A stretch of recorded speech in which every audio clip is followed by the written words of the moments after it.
To the flag of the United States of America and to the republic for which it stands, one nation, under God, indivisible, with liberty and justice for all. Please join us in a moment of silence.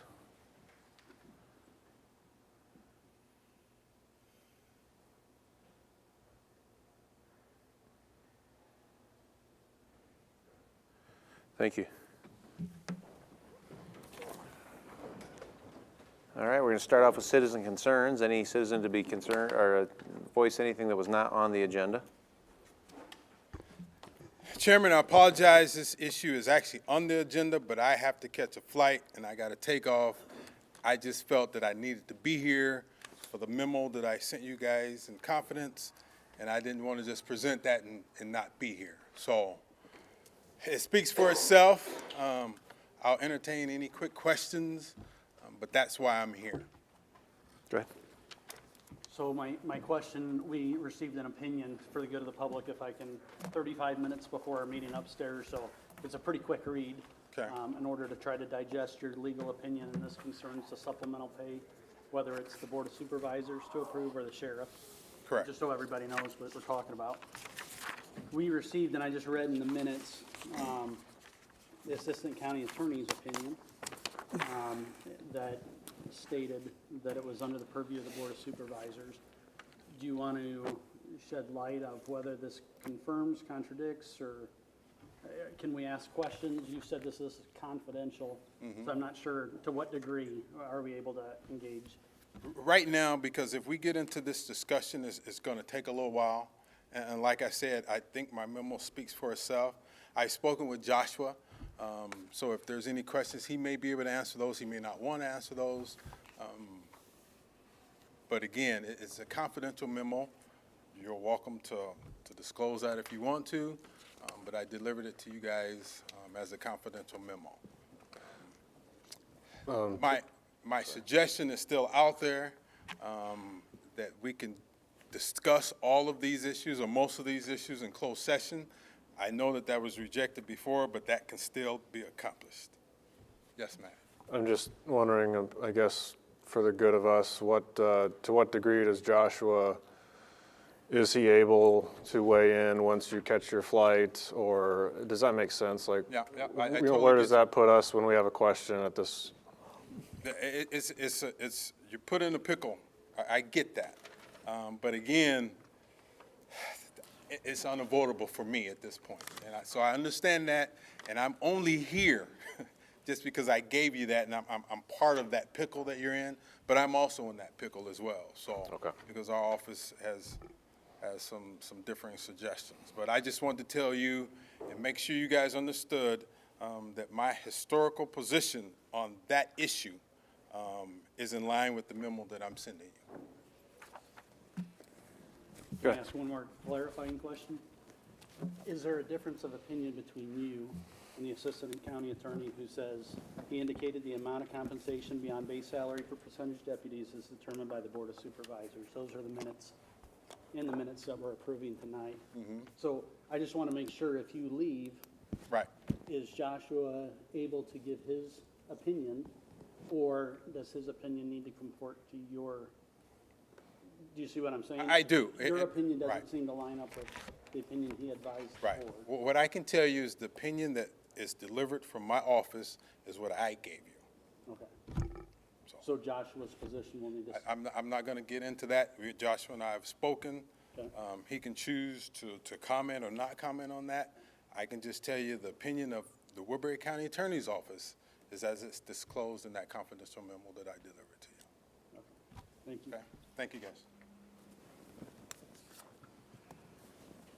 Any other citizen concerns?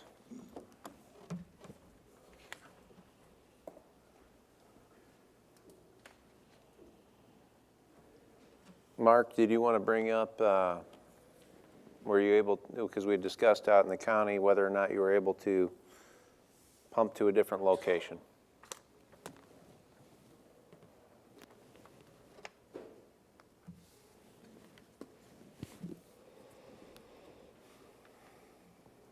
I guess we really haven't, as a group, had a chance to talk with the contractor about that. He's not set up in Little Sioux yet. I spoke with Dan Heisel today. You know, to get to their pond, we'd have to cross their north campground with a hose all the way. Even if we had that hose available, didn't sound like conservation was too wild about shutting down their operation to conserve that water. And I'm really not sure we'd be conserving all that much water anyway. It's not like it's gonna go in that pond and stay for a long period of time, since, you know, there's so many other things going on within that stream system. We're still dealing with very low flows on the Little Sioux River. There's a lot that goes on in that area that isn't associated with anything we're doing. We've got roughly 3 feet of water over most of that area. That's that old pond that sits out there. I did bring some information for the board with where we're at on what we've observed with elevations of groundwater out there, some diagrams that show how wells and drawdown work for your information.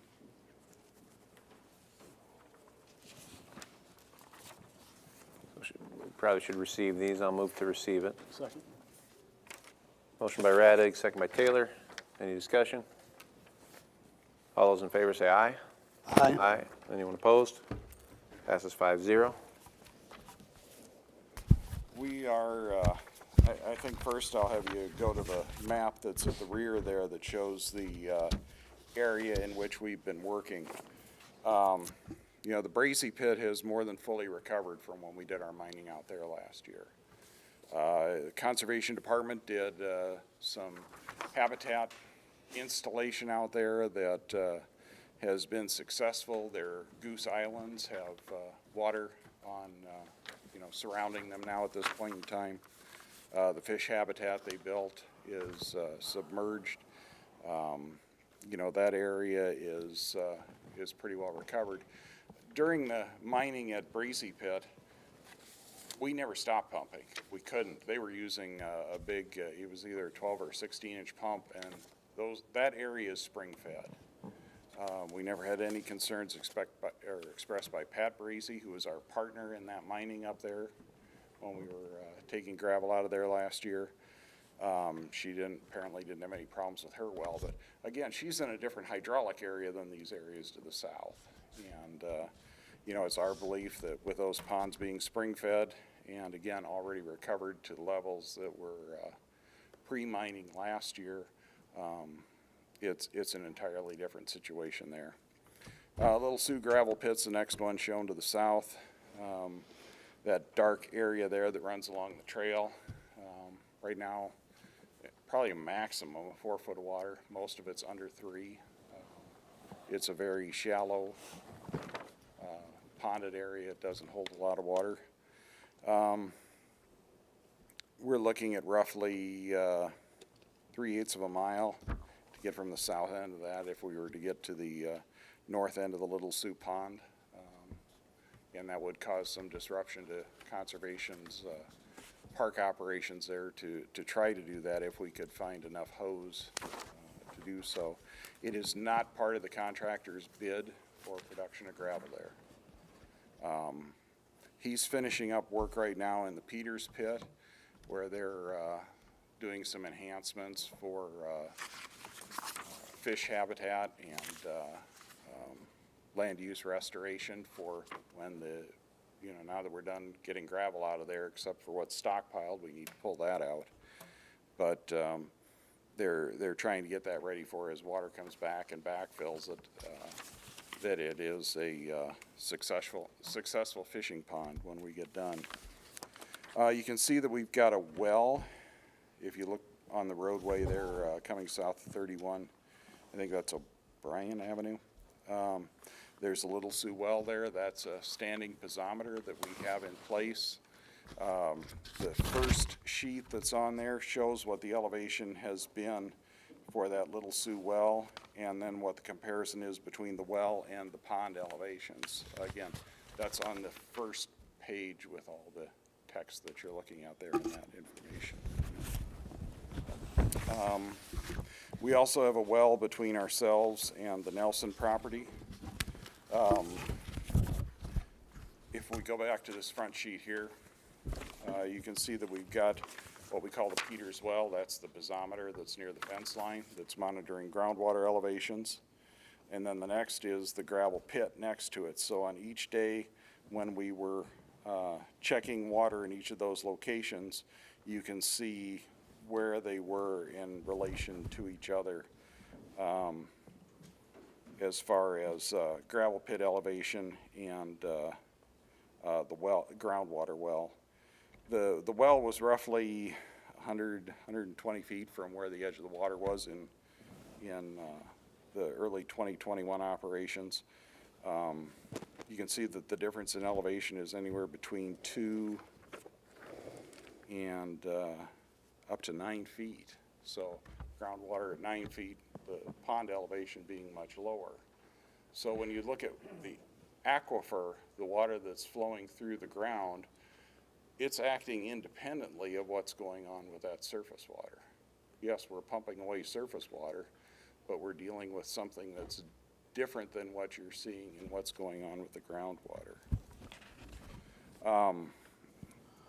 If you take a look at the elevations there at the Peters Pit, that's kind of in the middle of this page here.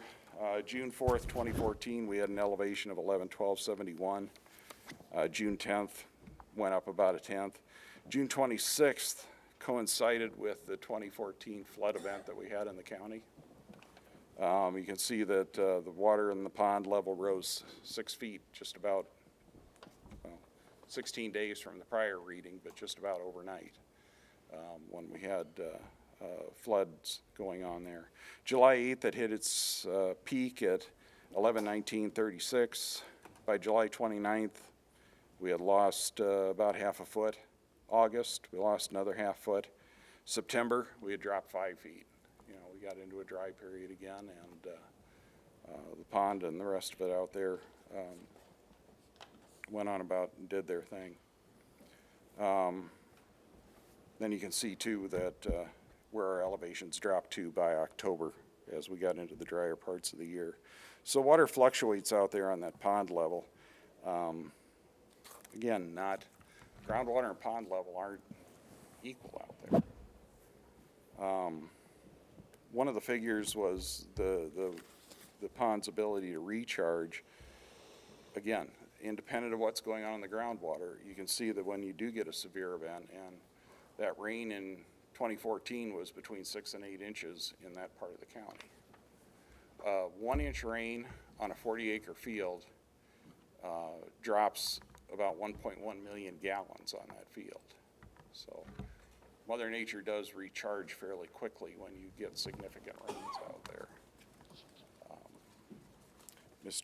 We had a figure of about 1.2 million being pumped out per day. 6-inch pump can't do that. But again, Mother Nature can recharge that pretty quickly. Rain adds up to a lot more than what you think. But again, you go filling a puddle versus thinking about how water soaks into the ground. Clays soak in slower than sands. Water moves slower through clays.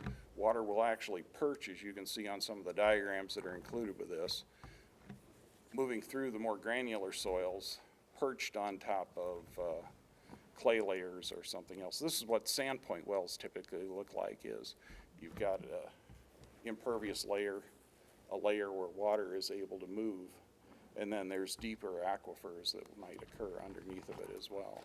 So without doing extensive soil exploration, it's very difficult to tell what is between our pond and any of the other adjacent wells. Again, what we've tried to do is place monitoring wells at points where we can see between ourselves and neighboring properties what impact we're having on groundwater. We're proposing and requesting permits from the Siouxland Health Department to place 2 monitoring wells in coordination with the Little Sioux gravel pit development. One we're putting in the yard of the individual on the west side of Highway 31. That gentleman is curious, and he's willing to let us put one of the wells there straight west of the pit. It was better than trying to put it within that narrow easement we have for truck operations there at the north end. The other will be at kind of the northwest corner of the current park property.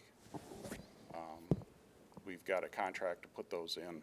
We'll be doing it as soon as we get all our permits and paperwork in place.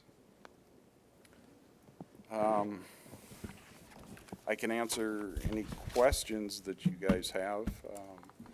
Again, the contractor has been spending the last 2 days finishing up on his work that he's doing for the conservation department to enhance fishing area there, to shape those banks that are around the pond and get it ready as it begins to recharge and will eventually be stocked and used as a fishing lake for the county.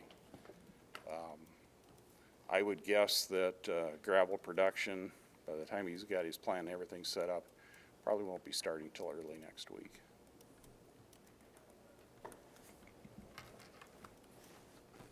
All right. Any questions? Thank you, Mark. Okay. Any other concerns? All right, seeing none, we'll move on to the approval of the agenda. I'll move that. Second. Motion by Raddick, second by Taylor. Any discussion? All those in favor say aye. Aye. Anyone opposed? Passes 5-0. Consent agenda, items 5 through 10 constitute a consent agenda of routine action items to be considered by one motion. Items pass unanimously unless a separate vote is requested by a board member. Item 5 is the approval of minutes of the June 21st, 2022 meeting. Item 6, approval of claims. Item 7 from Board Administration, approval to appoint Douglas Glacken to Woodbury County Library Board. Item 8 from Board Administration, approval notice of property sale for parcel known as 715.5 Cunningham Drive, Tuesday, July 12th at 4:35 p.m. Item 9 from Human Resources, A is approval memorandum of personnel transactions, and B, authorization to initiate hiring process. Also, there's a change in the backup to add a clerk position from last Thursday's posting. Secondary roads, item 10, approve the underground utility permit to the Northwest Iowa Power Cooperative and to direct the chair to sign the permit. I'll move the consent agenda. Second. Motion by Raddick, second by Taylor. Any discussion? All right, all those in favor say aye. Aye. Anyone opposed? Passes 5-0. Moving on to item 11A from the County Treasurer, IPATE information presentation. Good evening. Thank you. Tina Bertrand, Woodbury County Treasurer. So I submitted some information from IPATE, and I have Paul Cruz here to give a little bit of a presentation, some information in terms of what it is, but it is actually, it provides us some additional investment opportunities beyond what we have right now. It all falls into our investment policy that we have in place, and it just kind of opens up some stuff. So I'm going to let Paul actually give a presentation, and then we have a second action item following the presentation. My name is Paul Cruz, as Tina said. I'm with PMA Financial Network. We're based in Chicago. I have the Iowa office. My company, PMA Financial, we have about $32 billion under administration, public funds. That's all we do. So we think we do a pretty good job of it. Here's a piece. I don't know if you've got this. You can. I think that was in her backup, wasn't it? What have you got in this one? I'm not sure. Anyway, it's got a little bit of information on it about the fund. It was started back in 1987, and the three sponsors are on the bottom of the page. So the Iowa State Association of Counties, the League of Iowa Cities, and the Association of Municipal Utilities back in 87 started the fund as an option for public bodies. I started in 92. If any of you remember the Iowa Trust, I started marketing it right after that came out. And so I met with boards of supervisors, I met with school boards, I met with city councils, explaining the difference between the Iowa Trust and so you know it was probably a tough job at that time. Since then, it has grown. We're about $1 billion on behalf of Iowa public bodies. We have about $1.3 billion in school funds. So we have a sister fund called the Iowa Schools Joint Investment Trust that we also manage. Virtually every school district in the state has passed the resolution. What I'm asking today is if the Woodbury County would pass the resolution. All that does, it enables you to invest if you wish to. Roughly 90, I think there's 90 or 91 counties have passed the resolution. Again, all that does is says they can invest if they want to. There's two options that they have to invest in. There's a liquid fund, which is the daily diversified portfolio. You have access to that. There's no minimum balances. You can have as many accounts as you want. I have counties that have upwards to 10, 12, 15 separate accounts. Again, there's no minimum balances, so maybe they have a road use tax fund. Maybe they have an operating fund. They have a capital account, a jail fund, bond proceeds. So it's all maintained separately. The daily fund right now is right around 1%. It doesn't sound very high, and I think Tina might be getting maybe even a little bit better than that right now. But it wasn't too long ago, we were at 1 basis point, or 1/100%. So it's come up considerably if you follow what the Federal Reserve has done. The last bump was up 75 basis points. Previous to that was 50. The projections are that it will continue to rise.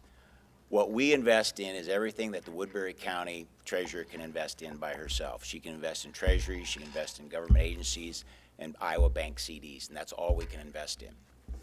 That's what the fund is made up of. So obviously when the Fed goes up, our rate goes up. Again, the daily fund, you have access to it. Funds are transferred back and forth. So whatever your local bank is, funds are transferred back and forth at ACH. So as long as it's done by 3 o'clock today, it will be back in either in IPATE or back in your Woodbury County bank the next day at no cost. So there's no cost to transfer it. If Tina makes a transfer online and it's done online, she puts in her user ID and password. There's a closed loop, so there's only 2 places that those funds can be, your local bank and IPATE. There's no way it can get outside of that loop. Again, if she wants to make a transfer, say $1 million into IPATE, she transfers it in. As long as it's done by 3 o'clock, it's starting investing at that rate. Again, today's roughly 1% daily fund. The other way to invest is what we have, our fixed term investments, fixed rate investments, and basically that's CDs and treasuries. We were talking earlier, I was here, I don't know, maybe 3-4 weeks ago, and rates have come up considerably, again, especially the treasuries. Again, May 15th, we had a Fed meeting. Rates have gone up probably almost 100 basis points from what they were at that time.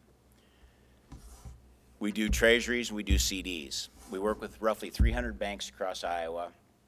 They all have to go through our approval process. There's not all the banks are approved on the list.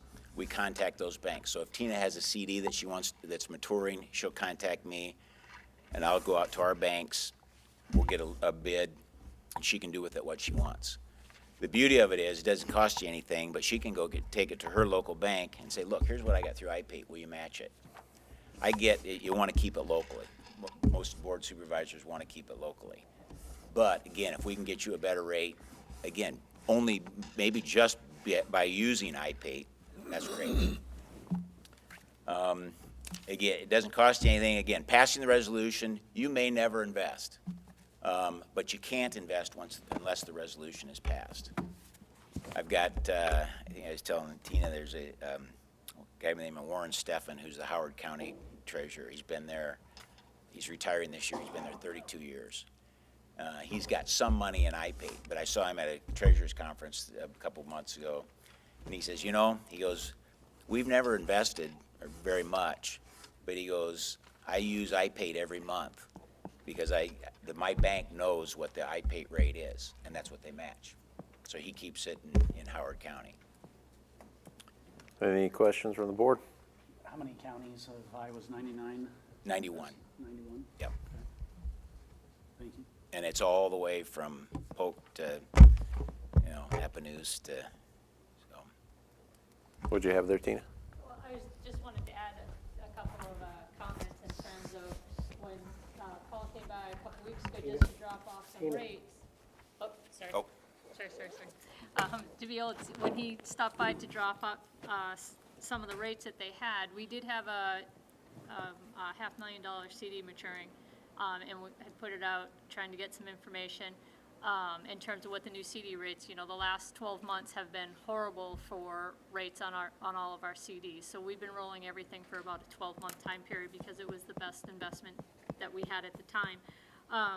Ultimately, we had one of our local banks provide a money market account for us that was tied to the 90-day Treasury rate. And so for the month of June, that rate was 1.37 for the month. Well, the annual rate for the month of June. So it'll vary. It's a variable rate, so it'll change as the T-bill rates change. So the 24-month CD rate that we were quoted, because we're rolling a 24-month CD rate, so at that same time, we were quoted a 1.4% to tie the money up for 2 years. iPate's 24-month CD rate at that same time was 2.2. So, there's a sizable difference, and it becomes real money at that point in time. Again, it's not something that we have to do, because the way we're handling it right now is we're putting it out to the banks and we're asking them to provide a bid. They would just be one of the other bidding parties. So it doesn't mean that we're tied into it, but right now, without passing the resolution, it's not even an option for us. We can't even consider some of these investment opportunities that they offer us. And it's just stuff that our local banks don't necessarily offer either. Yeah, I think it's pretty well explained. I don't know, does anyone else have a question? All I right. move to approve the resolution authorizing the approval of and participation in a joint powers agreement and declaration of trust for the Iowa Public Agency Investment Trust. That's 11B. I'll second that. A motion by Taylor, second by Radig. Any discussion on that? All right, thank you for the information. All those in favor say aye. Aye. Anyone opposed? Passes 5-0. Moving on to, thank you. Thank you. Item 12, which is from Secondary Roads. Award bid for the project, Perrin 148, to the low bidder, and approve the resolution directing the county engineer to sign the contracts once a signed contract and bond are returned by the contractor for signature. Bids were received on our behalf by the Iowa DOT on June 21st. This is for the Port Neal Road pavement replacement project. It involves replacement of the existing 22-foot wide pavement with a new 24-foot wide, 9-inch thick PCC pavement and 8-foot shoulders. So we're widening out our 3-foot shoulders to 8-foot shoulders, bringing it into a similar template is what we have south of the Gelita plant. The project begins at the north end of the southbound rest area and runs to roughly the north property line of the Gelita property.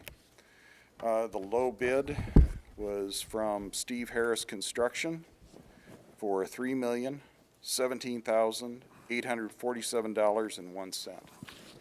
I recommend award of the bid. We're receiving $2.125 million from the MPO. This had to start out as a joint Sioux City Woodbury County project, since it's entirely in Woodbury County in the unincorporated area. The county's taken a project lead out here. I'd move it. I'll second the award of the bid. Any discussion? All those in favor say aye. Aye. Anyone opposed? Passes 5-0. I'll move the resolution directing the county engineer to sign the contracts. Second. Motion by Radig, second by Taylor. Any discussion? That's one action item. I think it's all contained in one. Is it?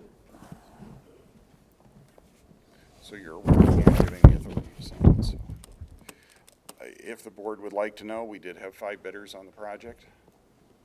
The range of bids was $3,017,847 to $4,323,850. Question. Next low was $3,600,000. Is that gonna change the speed limit on that road? Is it still 45 miles?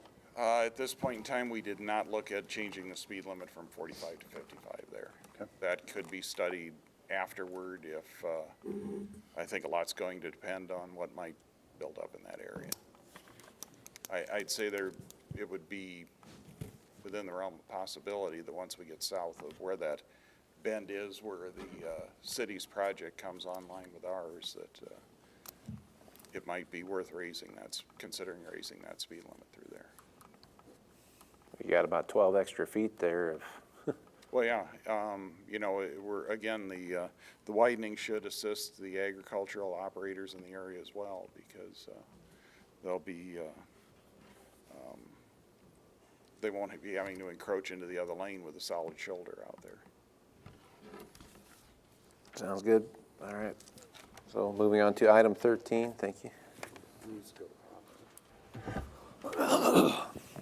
A, from Board Administration, approval of appropriation resolution for FY '23.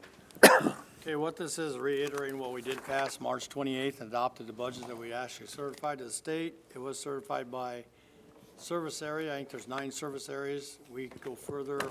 We break it down by department.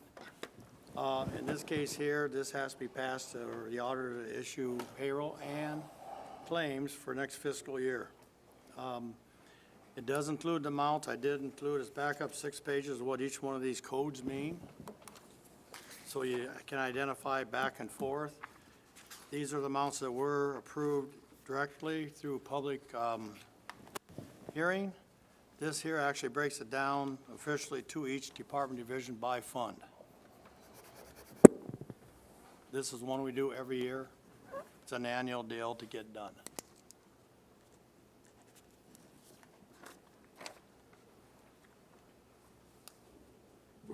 All right, any questions for it?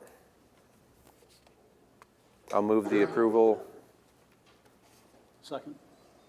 Motion by Radig, second by Taylor. Any discussion on any of that? And all those in favor say aye. Aye. Anyone opposed? Passes 5-0. Moving on to 13B is approval of resolutions for interfund operating transfers for FY '23. There's quite a few here, so we can go quickly through them. You just approve, make a motion, and second them. So I guess we can get started with the first one here is annual transfer throughout the year, general sub to general basic for $6,867,285, where we levy the money in general sub is actually moved over after we collect it to general basic of all fringe benefits. That includes FICA, IPERS, health insurance, LTD, dental, everything that's a benefit is covered through this. I'll move it. Second. Motion by Taylor, second by Radig. Any discussion? And all those in favor say aye. Aye. The next one is the county library. This is an annual allocation that's paid from the townships. The library does send out notices to the cities that participate. Their contribution, this is our contribution through the townships, $170,358. I'll move it. Second. Motion by DeWitt, second by Taylor. Any discussion? All those in favor say aye. Aye. Anyone opposed? Passes 5-0.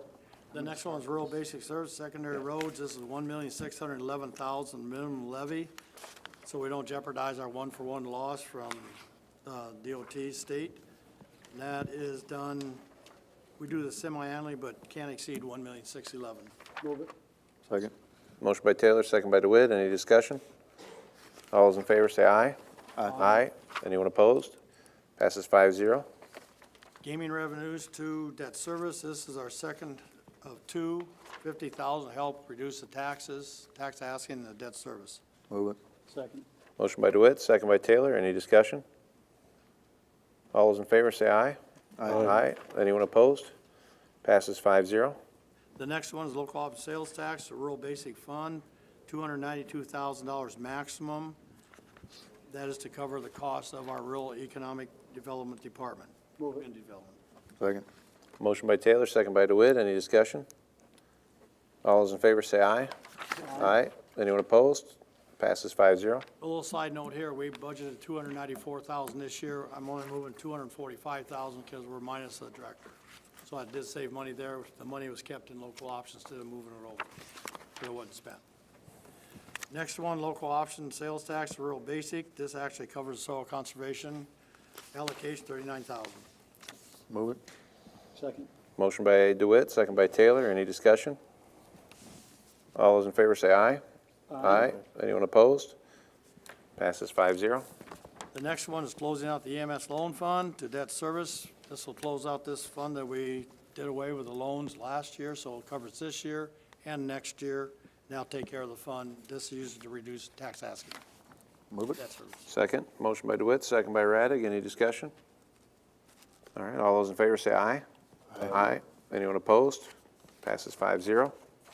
Next one, general basic to emergency paramedic services. This is half of the cost from the county-wide levy of $138,075. Move it. Second. Motion by DeWitt, second by Radig. Any discussion? All those in favor say aye. Aye. Anyone opposed? Passes 5-0. Next one, rural basic emergency paramedic services, $138,075. That's the other half of supporting emergency paramedic services. Move it. Second. Motion by DeWitt, second by Radig. Any discussion? All those in favor say aye. Aye. Anyone opposed? Passes 5-0. The next one is transfer from tax increment to debt service, $383,000 to cover debt, the increment bonds we issued for the gravel project. Move it. Second. Motion by DeWitt, second by Taylor. Any discussion? All those in favor say aye. Aye. Anyone opposed? Passes 5-0. I apologize. That one there was for the AGP Road Dogwood Well, Trail. you read that, so we'll have it be for that. So now go back and do AGP Trail. Okay. The next one is tax increment debt service for the gravel project, $789,850. I'll move it. Second. Motion by Radig, second by DeWitt. Any discussion? All those in favor say aye. Aye. Anyone opposed? Passes Well, actually- 5-0. Little extra comment there, $300,000 is also transferred to secondary roads to pay for the total principal and interest. So there's two sources of revenue paying that off, and that's a 10-year deal. The next one is from Conservation Reserve to General Basic. This covers the loan that we're making them for $1.2 million with interest, and they're gonna pay this for the next 10 years, reimbursing the general basic funds for the Browns Lake project. Move it. Second. Motion by DeWitt, second by Taylor. Any discussion? All those in favor say aye. Aye. Anyone opposed? It passes 5-0. The next one's Gaming Revenue Fund 2, General or Rural Basic Fund, $175,341 to reduce tax asking for next fiscal year. I'll move it. Second. Motion by Radig, second by DeWitt. Any discussion? All those in favor say aye. Aye. Anyone opposed? Passes 5-0. Okay, the next one's local option sales tax to rural basic, and that's tax reduction, $100,000. I'll move it. Second. Motion by Radig, second by DeWitt. Any discussion? All those in favor say aye. Aye. Anyone opposed? Passes 5-0. And the last one, secondary roads to debt service, this is the $300,000 I referred to before. This helps pay the gravel project for the next, this is our first payment this coming year for 10 years. I'll move it. Second. Motion by Radig, second by DeWitt. Oh, you want to bring that one back? Matthew, can I get that one real quick? That's the end of them. Okay, then we didn't vote yet, right? All those in favor say aye. Aye. Anyone opposed? All right, passes 5-0. We're going to finish up signing here and then move on.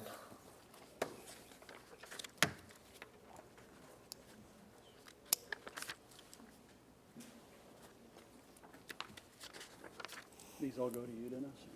Yes. Or you can give them to Karen, she can give them to you.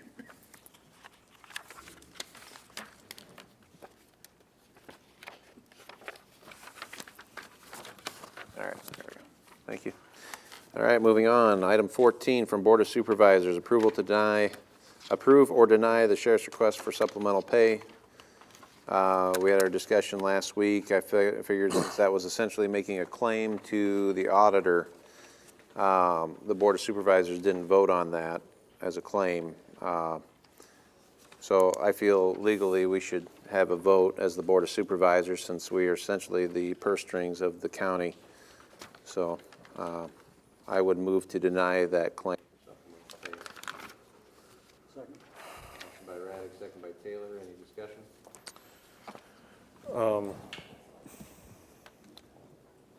I'm starting to get, like, I think we're all getting a little bit of whiplash here on what we're arguing about, whether it's the authority or whether it's should we.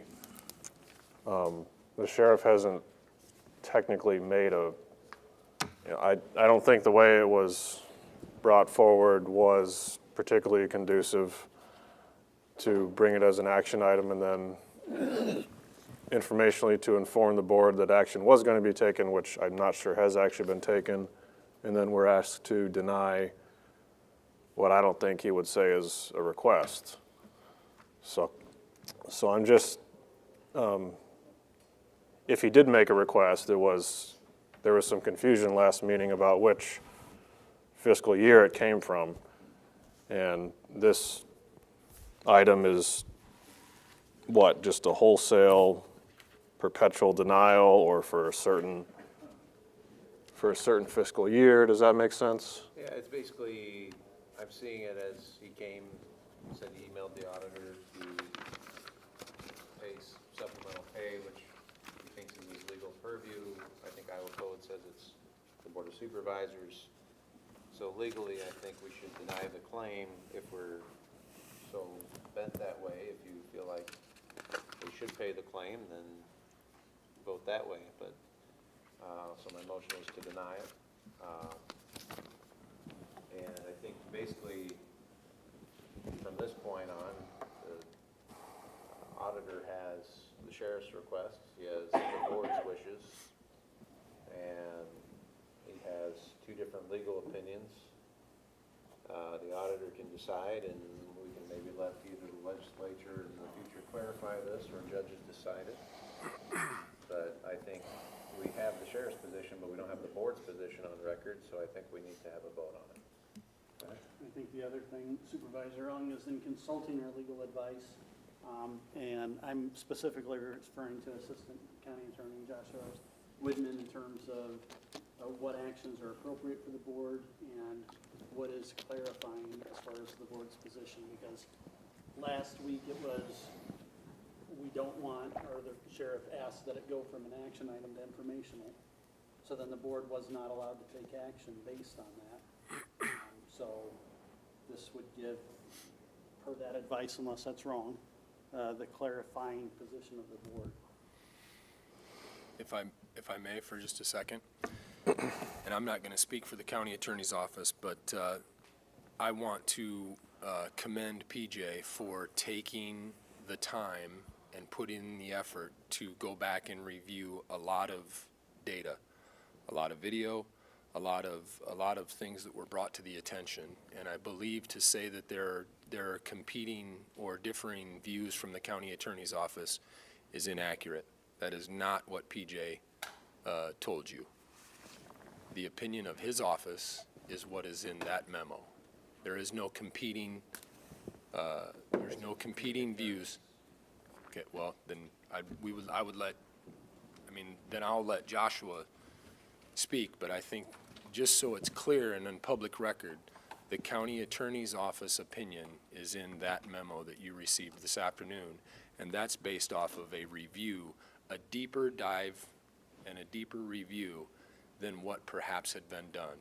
And in fairness for the timing of the memo, there was information still being reviewed as of this afternoon, as late as 2 o'clock. So without getting into too much attorney-client detail, it would be fair to say that PJ was taking this information still as late as this afternoon. And so what the county attorney's office and what the two attorneys want to speak to, I'm not going to interfere with that. But I just, again, want to publicly commend PJ for standing by legal opinion precedent that was set on July 1st of 2014. It's continued to occur every year for the last 8 years on two different things under 90, what is it, 90, I gotta look at it. 331, 904.2E. Each elected official in the county is already, and has been for years, authorized to approve overtime pay and longevity pay without any board approval or authority or anything. And so the argument, and I think what the law is, since there's no specifics, here in our county, you have authorized us to make those two things that are covered under 904.2E. Both of them have been authorized by the elected officials. And every year on the longevity, I think the deeper dive showed that there was no board approval for longevity on July 1st, 2014. Go ahead. Dennis and Joshua, could you speak to whether or not the board approved a resolution in July of 2014 or not? They did approve a resolution, So the board approved a resolution. 4-1 vote, Okay, thank a you. letter of support. It was not but just for clarification, it was not approving longevity pay. It was approving the support of the employees, and part of that included the elected officials doing the longevity pay. I don't know if, and this was the most recent information. This is an example of a letter that I sent to Auditor Gill January 3rd of this year.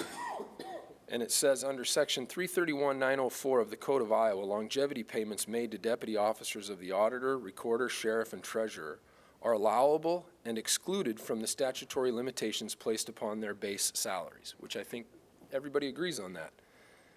I hereby authorize you to execute longevity payments to the following employee, and this is in reference to Chief Wingert. The expenditure is to be applied against the sheriff's administrative budget and is to be paid during the pay period ending 3/20/22. I understand that this will be issued as a physical check separate from the individual's regular check, signed Sheriff Chad Sheehan. And that's gone on every year since 2014. But for some reason, now the board wants to invoke that we don't have that authority. And that's where, as elected officials,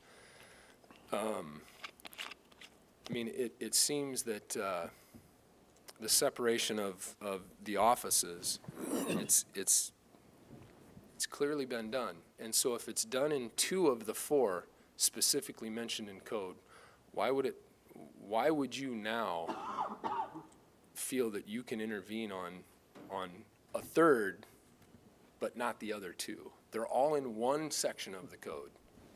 We have a written legal opinion. That's This is from changed. That's Joshua. changed. It's not changed. This is from Joshua Whitman, and it's a different legal opinion than we received 35 minutes before.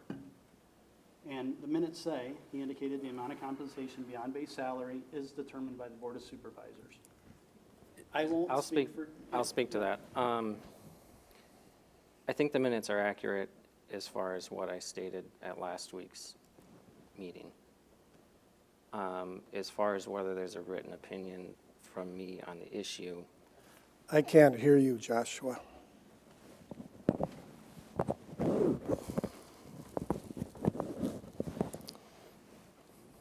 the minutes are correct as to what I said last week at the meeting.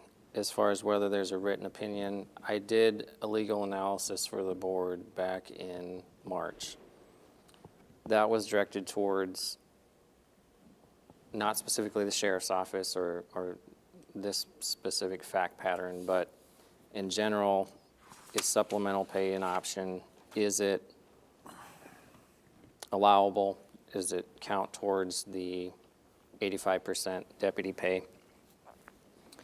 So I set forth the code sections in there, and part of that analysis, and again, it wasn't the point of what I was being asked or what I was answering, but part of that analysis, I indicated that the Board of Supervisors set the items above base pay. And I referenced what I believed was an example of that from 2014 in regards to longevity pay. At that time, I didn't review the video from the meeting, which is on YouTube, and I think obviously it's the best record of what transpired at that meeting. But I did review the minutes and the resolution, and I attached that to my prior memo to the board. I also had visited with county staff about recollections of when this came up before. Did it go to was it approved by the board, or did the elected officials just do this? So, and my understanding was that the board had approved it, and to me, the minutes seemed to affirm that. So that's how it went in, how it got into that analysis that was provided to the board. PJ has a statutory duty to advise the board. Ultimately, he's the elected official. He has the final say in what advice is provided from our office to the board. And as he indicated earlier, what his review of the issue is set forth and what he's provided to the board, and that's the opinion of our office. So if any analysis beyond that, it wouldn't be appropriate for me to provide in this setting. I mean, if there was a pending litigation or a closed session, you know, alternative legal theories could be discussed, but PJ's opinion is in there. I think we need to be careful about statements about how far it goes or doesn't go, because there are some limitations on that, but that's the opinion. What do you mean, Joshua? Sorry, what do you mean by how far it goes? Well, I mean, it's set out in the memo. The first, and I haven't really had any longer than you guys to review it. So I think PJ's probably the best person to discuss the specifics of his reasoning. Is it fair to say that you also have reviewed much deeper and much greater information than what you had at the time you drafted that memo? And perhaps some of the information you received from county of Staff. employees was incorrect? I think in regards to past precedent, and as far as what the board's done in the past, I think the basic fact that it was on a board agenda and it was discussed and it was an action item is applicable. Whether, you know, it was the board ratifying it or if it was just a show of support or what it was. I think, again, I'd refer back to the And you were present. YouTube video. You were present at the July 1, 2014. 2014 board meeting. Yep. If I may, just for the sake of the record, I just want to read the agenda item from July 1st of 2014, the resolution supporting the establishment of longevity payments for appointed assistants and appointed deputies. The Board of Supervisors appreciates the hard work, dedication, and loyalty of all county employees, and whereas the Board of Supervisors recognizes the hard work, dedication, and it goes on about them recognizing all that stuff. Therefore, be it resolved, the Board of Supervisors hereby supports the establishment of longevity payments as allowed under Section 331-904 of the Code of Iowa, and goes on commencing July 1. But if you do go back and watch the meeting from July 1, there are multiple statements made by multiple elected officials during the meeting about the authority belonging to each elected official. And at one point in the meeting, one of the specific board members asks a kind of inquisitory question statement, and it's confirmed by the county attorney. And again, I think Joshua is correct. The video speaks for itself. It speaks for itself. Joshua, can we were given that there was an outside legal counsel opinion that you reviewed, and you said that it wasn't maybe characterized as strong as it was presented. I know it's in the sheriff's hands to do, but I would just call upon all of us to disseminate this legal advice. Everybody else is in the dark. I would like to release what the county attorney's opinion is, because it says it's silent in terms of who has that authority, but that he shares an opinion. But here's what we can do. Doesn't say that he's silent. We can and who release has- that, and people can read it for themselves, but You're mischaracterizing the statement. I It don't doesn't believe that say he's silent on who has the authority. Let me It read said he's silent on whether, that he is not saying that he agrees with or disagrees with the people receiving the supplemental pay. Well, the main gist of what I'm getting at here is that I feel like the Board of Supervisors have a different view on this than the others, and that's why I think we need to have a vote on it. We're not going to be able to debate and discuss and come up with a solution here. I Right. think, And for the record, I was the one that made the request for the closed session at PJ's suggestion. Sure. And that was denied. We could have been having. have we ever had a closed session where the two opposing sides are in there together? I'm not sure. Okay. I don't know if that's. And again, really, is that the venue for it? Well, You had we a, certainly could have had a more broad discussion with all the parties about confidential attorney-client privilege documents in a closed session. So yes, it certainly would have been. I disagree. Okay. So I just feel like that this is a public discussion. You made a request. The board either Well, has. technically, I think. What if the Matthew board spoke approves your- correctly. I did not make a request. Well, I see it as that. Expressed intent. Right, and the board hasn't had a up or down vote. What intent did I express with asking? I thought I made it very clear that I was not asking for your permission. No, you expressed an intention to provide supplemental pay to your deputies. Right. I didn't ask for any approval, or I didn't I request. mean, you did it. initially. And you altered the agenda item to At make it your an request. information item. And at that point, I thought I made it very clear that, based on outside legal counsel opinion, I was not asking for approval. And And that's and where we after have to that- state our position. And that's the point of this agenda item. We're not gonna, there's no judge here to decide this today. Right. So you've made your case as far as what you want to say. Yeah. Whether or not we agree with it or not is up to us. And we need No, to move forward and either vote on this. I understand, but I or just we're think it's gonna- important to make sure that the public understands Sure. where the elected official is coming from. Sure. This isn't something that I just waved a magic Right. wand and said, oh, Sheehan's going to do whatever Well, he wants to do. And this is where I believe this is under the purview of the board. So that's where I believe we should have a say in it. How do you square that two of the four, there's only four things mentioned, and they specifically exclude them from base pay? Longevity pay, I got to read it because I don't want to get it wrong. Overtime, longevity pay, shift differential, and supplemental pay. So you're Or basing that supplemental off the pay. 2014 resolution, but in the No, 2014. I'm basing that off of Iowa code.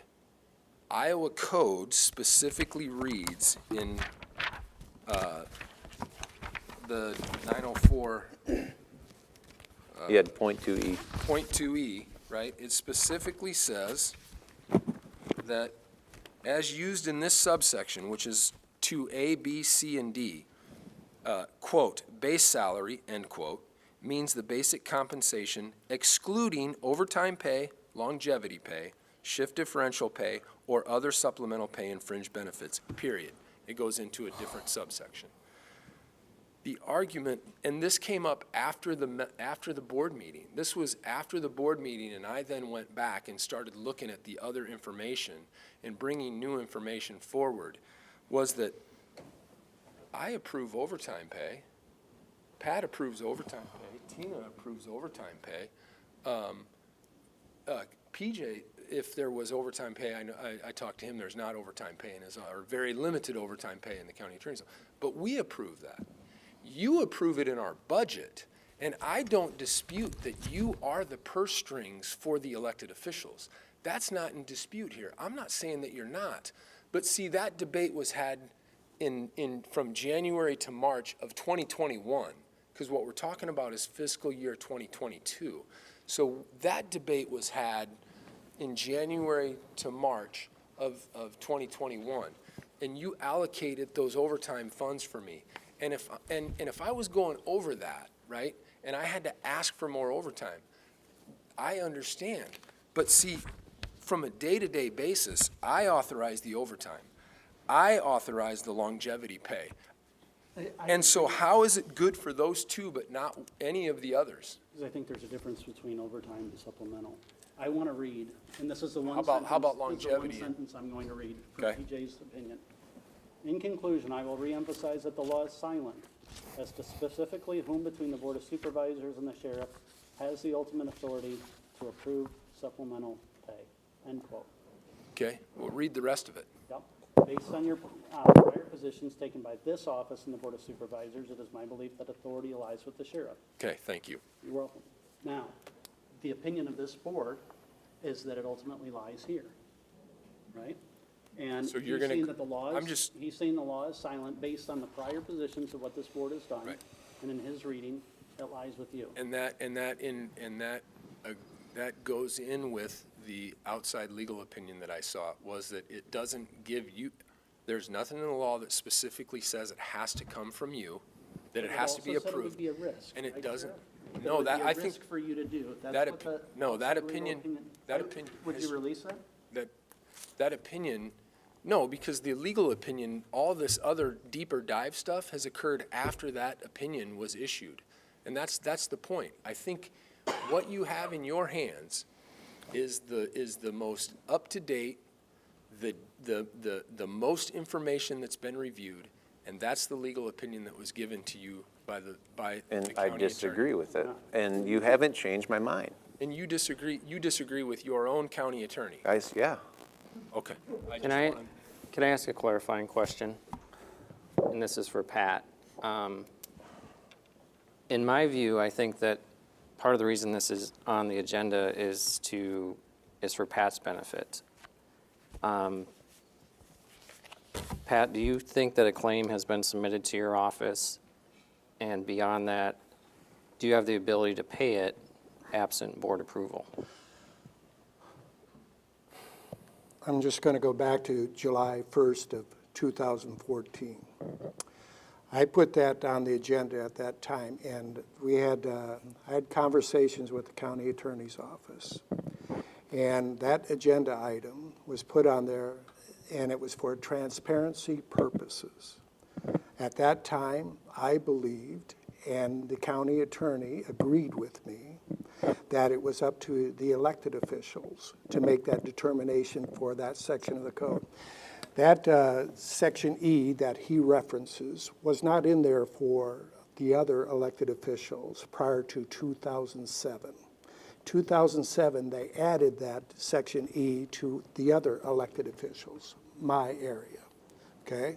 So that was all for transparency purposes because Pat, I when you didn't- say that, you mean that prior to 2007, the sheriff was included in that?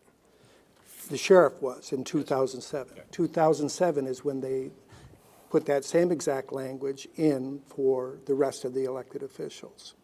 And so in 2014, I brought it forward, and I wanted to be transparent. I didn't want the board to be able to say, Pat Gill went out and gave away all this money without us knowing about it. And that's exactly what I said. It was a non-binding resolution. So all I asked for was the support from the board. And I encourage you all to go back and watch that video. because at no point did I ask for approval. I asked for support. Go to the dictionary, you look at support, and the synonym, there is no approval as a synonym for support. So But the- Joshua's question, are you planning on paying? I'm getting to that. This was for longevity pay?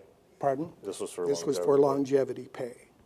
And it was everyone in the room.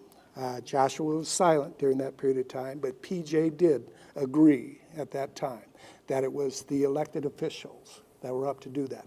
So each year, from then on, the elected officials that are participating in that send a letter to the auditor's office authorizing the payment of longevity. It is in the same sentence as what he is referring to. All those items that are listed that are excluded from base pay. When you look at that 331,904, I looked at the other one. I think it said 331,224, but I think it's 331,324 in the memo. It says. Right? It says that that is paid to in conjunction with 904. When I read 904, I look at it, and it says to me that you get to the second to the last line, it says that extra pay, and that it spells out that the board makes that determination. It is silent up above. And since 2014, this county has operated that the elected officials make that determination, what they can give it to. I may disagree with the amount that he's in. I might think it's excessive, but in those Attorney General's opinions, you read all of them, it's up to the electorate. It's up to the voters to decide whether or not it's excessive.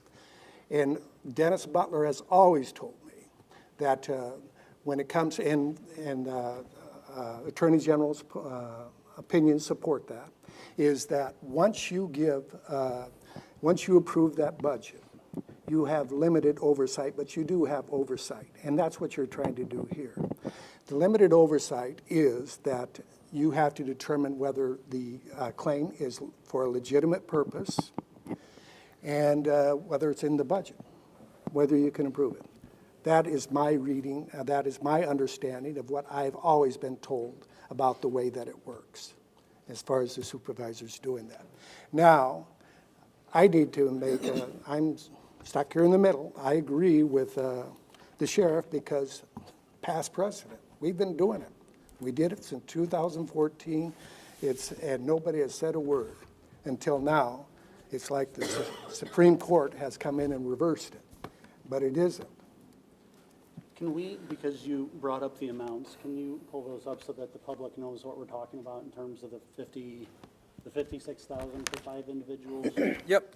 I'll I tell do you. have- So we know what we're talking about. I'll tell you what it is. And And I've got some other numbers to go over, so I'm glad you asked. But I want to get to the point is that was my You just keep it to what understanding. we're talking about and not everything else. You asked?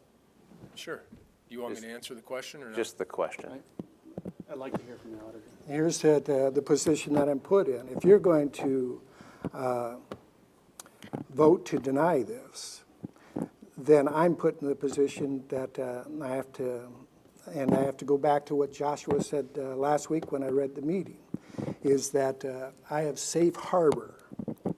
And now, Joshua, where am I at with what you said last week about that? So, as it relates to you, the question, I think, is different than who, it's related, but it's different than who has the ability to set that pay. The question for you is, can you pay a claim if the board hasn't approved the claim? And PJ doesn't address that in the memo. And what I would say is it's no different than what we've been doing for the last 7 years. The longevity pay is part of the submitted budget that's approved by the board each year, as well as the resolution said starting July 1st, 2014, going forward, we support longevity pay. So And- I think that there is a distinction there. The His funds- supplementals- the As far funds- as what you can pay out, there's a very specific code section it's 331,506 that talks about when you need board approval and when you don't. And I would encourage you to look at that. Has supplemental pay ever been budgeted? That's why I'm saying since 2014, my understanding is each year it's budgeted in the elected officials' That's the budget. Is it separate from longevity sorry, pay? Are those longevity two pay. different things? Are those two different things, I guess, is my first question. Yes, Okay, so we've budgeted for overtime, we budget for longevity. Have we budgeted for supplemental before? No, but it has been paid. No, but it has been paid. Supplemental outside of longevity and overtime? Supplemental has been paid. In what cases? Michelle was given supplemental pay. And the board approved that Pat's. He came to the board because she's doing extra duties for the Tyler software. But he asked the board, correct? I did not. No, he did not. There was no vote on that. There There was. was a vote on it, Why was a vote necessary? because you folks did it, and I didn't request it. What I said in that meeting is that Michelle brought forward being paid in cash for her vacation pay. And so that discussion was going on, and Joshua was on the phone, and I asked if supplemental pay would be appropriate. Somewhere along that, Joshua, do you agree? I don't remember the specific conversation, but I believe supplemental pay was ultimately what was the end result. And that's what the motion was, to pay that. I didn't ask for it. I said I would do supplemental pay. Before we had that discussion, Michelle and I talked about it, and before she brought it forward. And I said, we can do it one way or the other. I would prefer to do it with the board approval to do the, And I appreciate the position that you're kind of in the middle, and I sincerely mean that. Have we ever had a situation, this is $49,600 for 5 individuals at the end of, have you ever? listen, the amount makes no difference to me. So theoretically, it could be $100,000 to one individual? Theoretically, it could. Okay. And that's what it has always been said. That's what Mr. Butler has always told me. And the Attorney General's opinion support that. Mr. Butler, because your name was invoked? Yep. Is that the case, do you believe, for wages? Or in the grants, because we've had a lot of conversation, and you've said the wages. My opinion is, I can be wrong, but my opinion is the board approves all wages, period. It says So it right in the that code does here. differ in opinion from the auditor. I just want to make that clear. What'd you say? It says Raises? base salaries. Wages. It Wages. also says Yeah. right here too, they establish the wages. We haven't talked about that yet. Dennis, that is This not isn't- what you this said isn't for a wage. 7 years prior to this. I said I could be wrong too. See, now when I you look at changed this, your it tune. says it right here, Pat. But let's be clear, we're You not talking changed your about tune. wages, For though. 7 years, you told me that it was legitimate. Not So- supplemental. Longevity, That's a Dennis. different thing. They No, approve it is in not budget. a different, it is in the same They sentence. approve it in the budget. They did not approve supplemental pay, because how would they know? They could pay $100,000. How do you budget for supplemental pay? Longevity knows You're not, exactly what you it know is. what? The Attorney General's opinion also say that we don't have to itemize that. And just for clarification, the 49,600 that we're talking about it's still in my budget. So, Jeremy, you asked for the amount. So, what we're talking about is my chief deputy, 2 captains, and 2 lieutenants, who are my 5 percentage deputies, meaning they can only make a percentage of my salary. In fiscal year 2022, that's inaccurate, so I mean, you can look at that if you want, but it's inaccurate, because we're talking about fiscal year 22, not fiscal year 23. The salary for the chief was $100,625.22. The captain's 97, yeah, I know that, but I'm saying, you've got the percentages added to the wrong year. This is We're not talking anything. about, This is our budget anyway. No, this is 22. What are we paying them in 23? That's. no, we're paying them in 22. We're paying them in 22. Well, then we should have 97,073 for the captains, 94,705 for the lieutenants. That's an hourly rate of $48.38 for the chief, $46.67 for the captain, and $45.53 for the lieutenants. Overtime rate at time and a half would be $72.57 for the chief, $70.01 for the captains, $68.30 for the lieutenants. we've gone over and looked at the hours. These are hours above and beyond and outside their normal duties. And without getting into all of the specifics of it, we're talking about 260 hours for the chief. We're talking 212 and 235 for the captains, 223 for a lieutenant, and 465 for the other lieutenant, okay? If we were paying them an overtime rate like we do everybody else that works for the county, that amount would be $97,152. And I'll give you this. I'll share this with you. This isn't secret. I mean, I'll give you the printout if anybody wants to accept it. So what I've asked for, or what I've presented, not asked for. Let me clarify. What I've presented is that $12,000 for the chief, $10,000 for each captain, and $8,800 for the total of $49,600 is cheap for what they have done. Because as I mentioned last week, just the Baker Group alone, you're talking about anywhere between $10,000 and $20,000 for the chief, just the chief's time of overseeing the sheriff's interests in the budget process. So I guess what I would say is, I gotta say though, if you don't reward somebody for saving us this kind of money, where's the incentive for any employee to want to step forward and kind of do that for us in the future at the same time? So if any other employee in our organization wants to save us $25,000 to $75,000 by doing what a consultant would have done by working extra hours and not taking her vacation for about a year, I'll take it. Do you know who that's quoted from? You, Keith. I want to go back to. That's a quote from you on April 28th, 2000. And that's when I voted to approve. Right. Yeah. Yeah. So, and just to clarify, that's above, over and above the 17.4%, the highest. No, we're not talking about 17.4%. No, no, So- because we're talking fiscal Okay. year 22. Mr. Chair. 23. Can we go ahead, listen, we're in the weeds here, and we're That's, talking about. that's exactly what I was about to say. I want is that- to, but just to go back to Supervisor Taylor's statement, theoretically 100,000.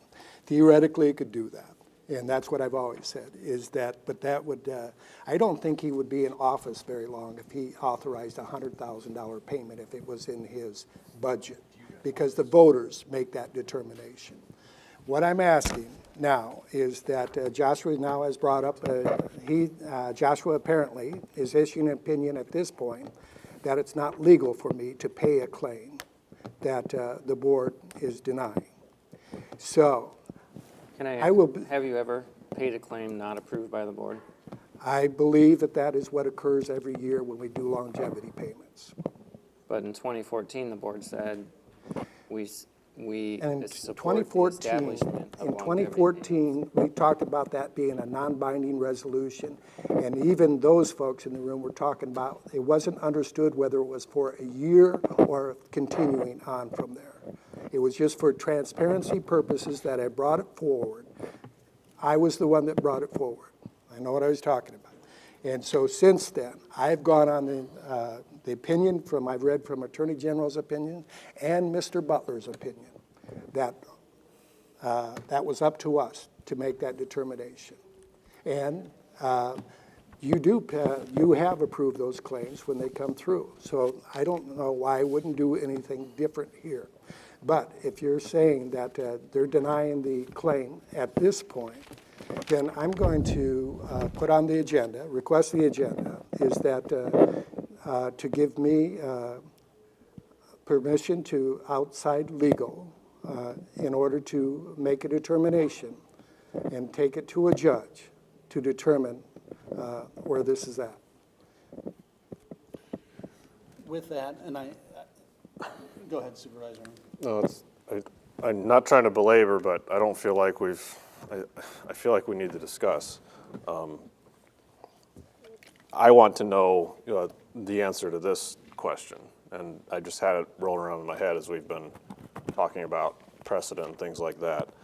When we had this, our not so fun discussion about wages, there was an offer made from another supervisor about supplemental pay to percentage deputies, not specific to your office, but it was made, that would only impact those percentage deputies and not the elected officials. Unless I'm misremembering, Pat and Tina both stated that if their employees took that offer from the board, they would be terminated. To me,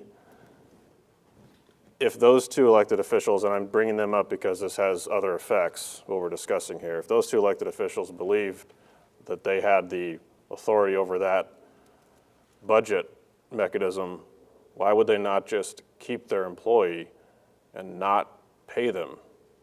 Why would they allow the board, if they're allowing the board to give supplemental pay, they are, just logically, I'm just trying to work through this. Doesn't that state implicitly that the board is giving that to them? And if not, again, why not just not say the stuff about terminating them and just not give it to them? I think it's a good point, but I think it's something a judge will take into consideration. I mean, these are facts, they're arguments.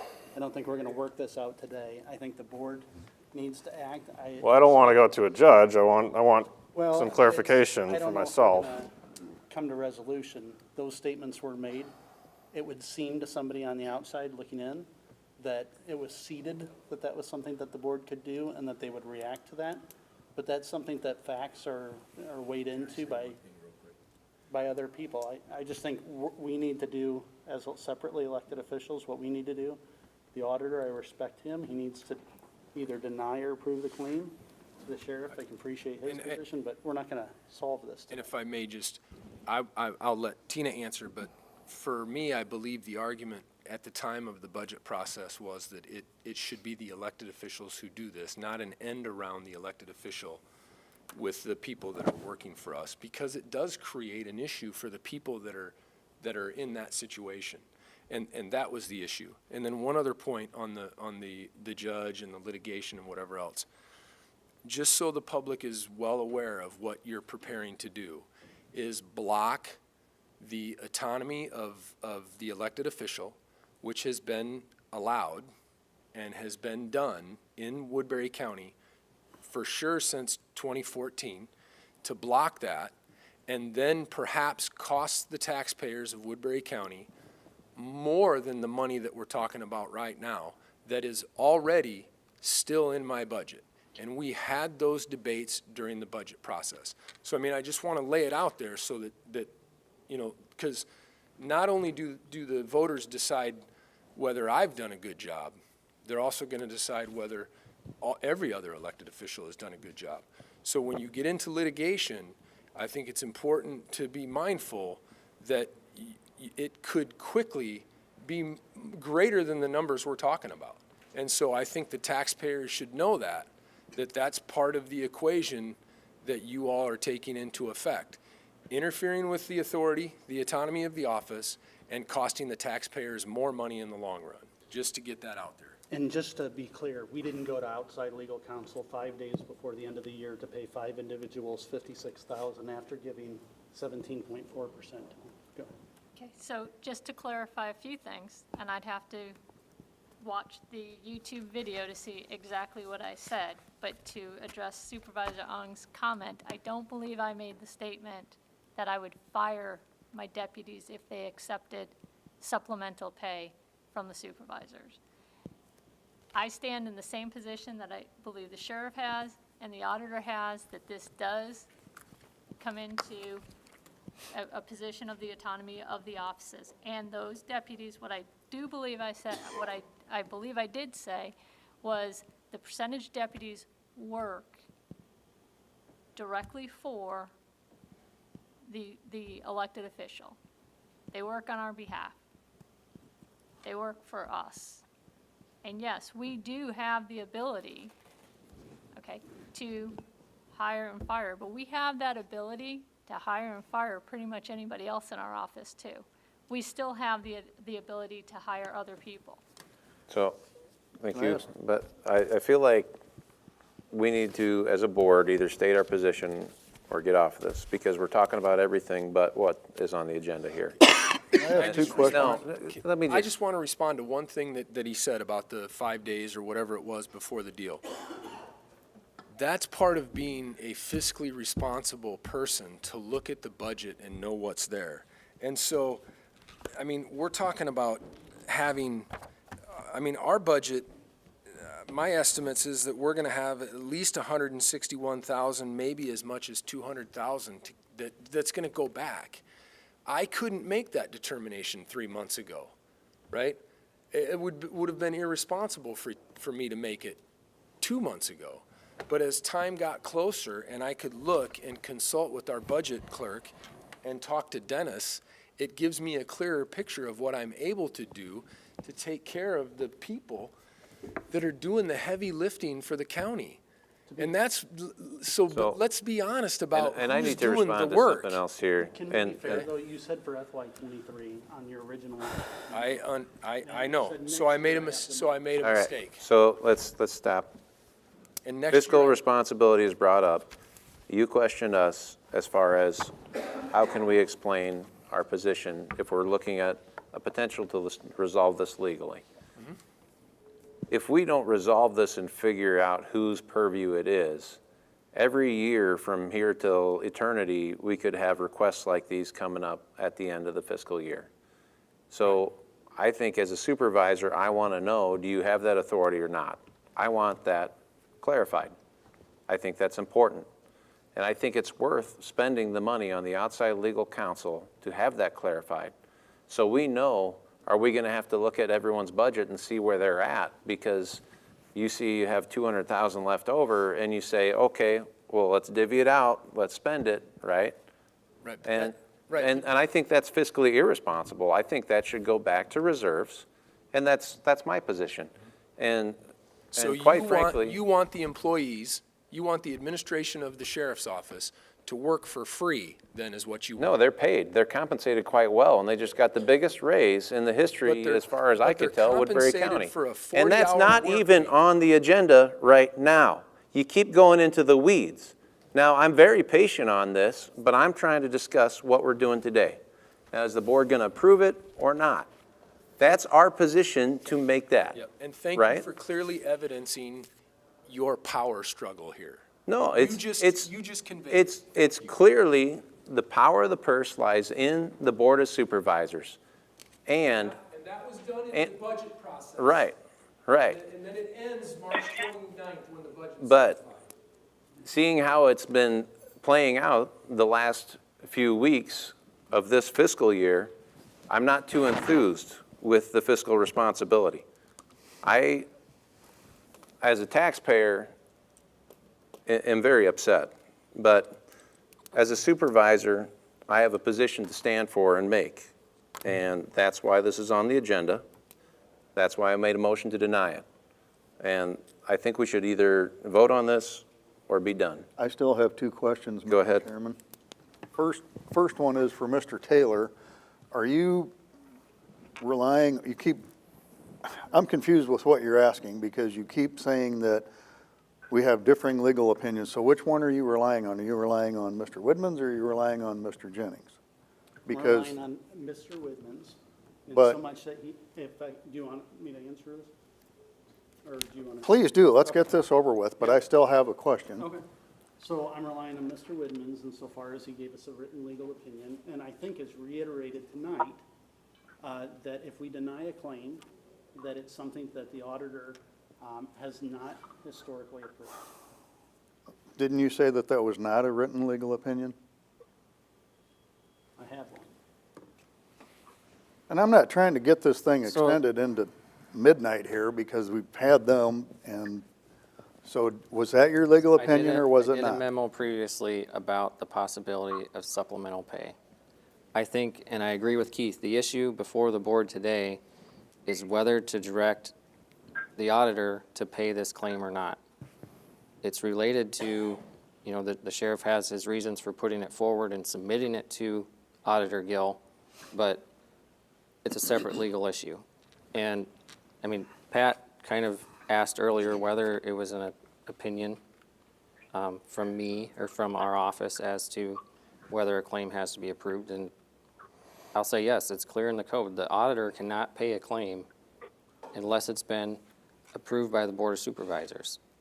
There's some exceptions that are set out in the code, and ultimately, when the auditor does pay those, then they come back after the fact. But the auditor on his own cannot pay a claim. So what it's about tonight is whether the board is approving the claim or not. Okay, but, so you're relying on him when his boss put this one out? Is that yes or no? In regards to the issue of who has the ability to determine it, PJ has expressed the opinion of our office. I don't have a separate, different opinion from that. Okay, then my second question is, why is it okay for one employee but not for these 5? What does that mean? I don't know what you mean by one Well, employee. in whatever, how many years ago it was, we approved supplemental pay for one employee, but, I Who are mean, you referencing? Mrs. Scaff. Okay, I want to underline what you just said. We approved supplemental pay. We approved. Well, thank you for that. So- But why is it okay for that one, but not for these? Okay, I wasn't here, I don't believe. I think I was in Iraq. When we had 17.4% is the. Why do you keep going back to the percentage? Because I don't think, I don't think Michelle received a 17% raise that year. Did you, and the idea that And it was again- going to go to 26, 27, 29%. Just Once to, hey, again- let's once go. again- Let's go, guys. About me. Let's get back on what's on the agenda here. So that's. We're debating stuff that is not the agenda item. As a Board of Supervisors, are we going to approve or deny the request? That's what we're looking at. Mr. Chair. Go ahead. If, You weren't in Iraq in April of 2020. Okay. Okay, let's stop. Let's stop. Chad, that's enough. What did you have there, Matthew? if we don't have the authority to act on this, then it's simply, Guys, we're in an open meeting. So I wasn't here. Hey, let's just cut it out, guys. My seat was vacant. I Let's, wasn't in Iraq. okay. Matthew, please. if we don't have the authority to act on this, then it's simply a vote to support or not support, not necessarily to obstruct, if that is actually the determination. I don't feel like I think we argued the cart before the horse here, which is regrettable. And there is another item on this agenda I have on wages, understanding the pressures our employees have had due to the pandemic and due to the societal changes, you could say, in the population. And we'll see some of those adjustments next week the board is making. I will admit, some heartburn with, I understand the overtime hours spent, but I will admit some heartburn with, because these are the highest raised employees in the county to, I would like to focus first on the jailers and those that have openings, which need to be filled for the success of the county now and going forward. So that's, if we could actually discuss the topic, that's where I'll admit some heartburn on that. Mr. Chair, could we move? So, to and question? that's a fiscal responsibility thing of the Board of Supervisors, that we see it's the purview to disperse those funds, and we feel it would be better dispersed in areas where we're short, is what you're saying. If I were to Yes. yes, okay. I wanted to respond to Mr. Ung's question about what I said during that meeting when we were talking about compensation. And there's an Attorney General's opinion out there that the bottom line was saying is that for the deputies, longevity pay is authorized by the elected official. And it isn't, and it says that it's not by the supervisors. And that's what I was referring to when we were discussing, is that supervisors didn't have the ability. You were trying to force upon the elected officials for us to pay supplemental pay or whatever it was going to be to our deputies. And what I was protecting is the autonomy of our offices and plus our relationship with those deputies that we appoint.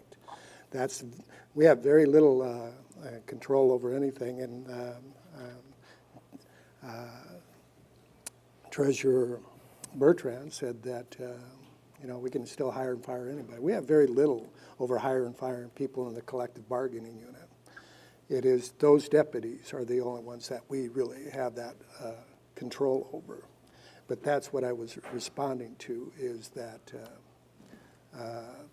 I was protecting the autonomy of the elected officials and our relationship, because there was a very unfortunate incident that took place that fired me up. So you're saying it was on the principle of the command chain rather than the budgetary question? That's correct. Okay. As the elected official and the head of the departments, we do have some purview over the staffing of our department so that it's adequately staffed. Yes, we do need to bring some things to the board. And yes, the board has some areas where they actually have authority to approve or deny.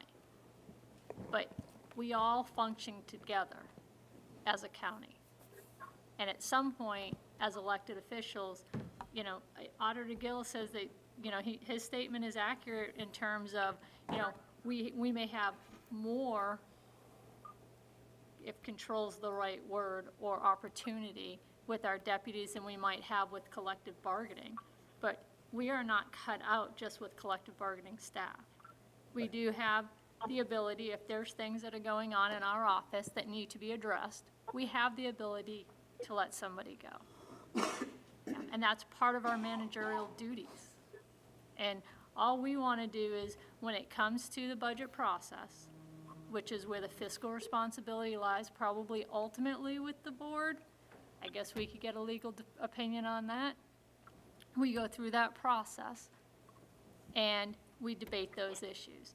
Longevity pay is something that is in there. It is recommended, it's a recommendation that we make as each individual department head. We actually put forth our budgets to the board for approval. But we develop those budgets, not the board. We develop the line items and make the recommendation in terms of what we think that the department needs to be able to function adequately. I don't see, Supervisor Taylor, you going through my budget for the Treasurer's Department and going line item by line item, trying to determine what those are. That's basically what we're doing in our department. Do we bring it to you? Yes. Do we help explain things? Yes. Do we come to an agreement? Yes. But that's how we work together on some of these things. And I think we're getting into the weeds on the supplemental pay in terms of who has the authority to do it. Same thing with the longevity pay. As an elected official, I make the request to the auditor for longevity pay for the deputies. But essentially, the longevity was pre-authorized by a previous board of a certain amount, though. That is not true. I think the whole thing is we're gonna agree to disagree, probably tonight, respectfully. Respectfully, yes. And I think we need to move the question, not because we're curtailing. Well, one of the other things, I actually just wanted to make a recommendation, is potentially putting maybe a work session together for this specific issue. Because it is an issue that I know for me and myself, I want to be able to make sure that I'm part of that conversation. And I don't know how far it has to go, how far we have to go to legal opinion, but we could put together a work session. It might be an open session, but we could do that and have a separate board meeting and talk about one specific issue. And if supplemental pay needs to be that one specific issue, so that we have a direction for the county overall, maybe that's what we need to consider. Well, I think this, either way, moving forward, we force clarity from the legal system as far as, what does Iowa code mean? Mr. Chairman? Yeah, Bill? Sure. William Burroughs, 4409 47th Street, Sioux City. The taxpayers of Woodbury County can't afford the officials to go out and hire their own attorneys. So I would ask that you call the question now and then settle, as Ms. Bertrand is suggesting, these specific issues later on. At least get a vote and move forward on the agenda. Thank you, Bill. I'd move the question. May I just for clarification, because I failed to clearly express this last week, and I failed to clearly express this tonight. From the Supreme Court opinion about the supplemental pay, this is not a pay that I intend to come back year after year after year and do. This is pay that's specific for the hours that they have spent on services that are outside their normal work duties. So I think last week I failed to clearly say that this is not something I'm planning on doing on an annual basis, that it's specific to meet what the Supreme Court has said supplemental pay has to be. That's what this is. So I just want to assure you. Now, does that mean that if next year the RMS system is going to be over and the jail is going to be built? So those two are 600 or 700 of those hours will be gone. So I just want to make sure that I failed to mention that last week. I didn't mention it tonight, but just so that to give you assurance that was, and the public, that this was not something that I was anticipating coming in and asking for year after year. This was because of, and I'll be honest, I didn't even know it was available until the memo. When all that came out, then I called my chief deputy and he says, yeah, no, we've been able, the sheriff has been able to do that for years. Then I started reaching out to Pat. And so for all that extra time. So I just want to be clear so that when you vote, you know this is not like a every year thing. This is for the services that they have done that are outside their normal duties this particular year. And the majority of what this pay is for is going to be gone. The RMS will be done in September. The jail hopefully will be done in July of next year. So I just wanted to make sure that Sorry, was which clear. memo originally? You mentioned originally. The March memo about supplemental pay during the budget process. So that's I just want to. So to be clear here, what you're voting on is the sheriff, according to what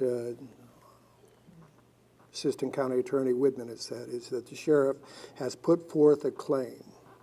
He's directed, he has authorized that payment. And so this is the way Joshua is looking at this, apparently, is that this is a claim that is before the board at this point, whether to pay that claim. Is that correct? I'll defer to you. Is it a claim, Pat? Yes, they're all claims. Whenever you are right. I can't make a payment without the board approval. Correct? Right. Right. So I think.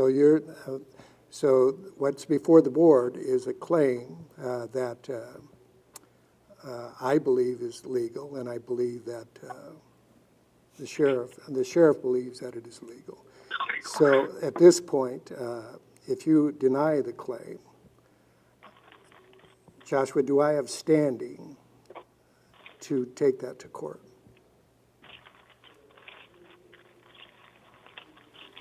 Who does?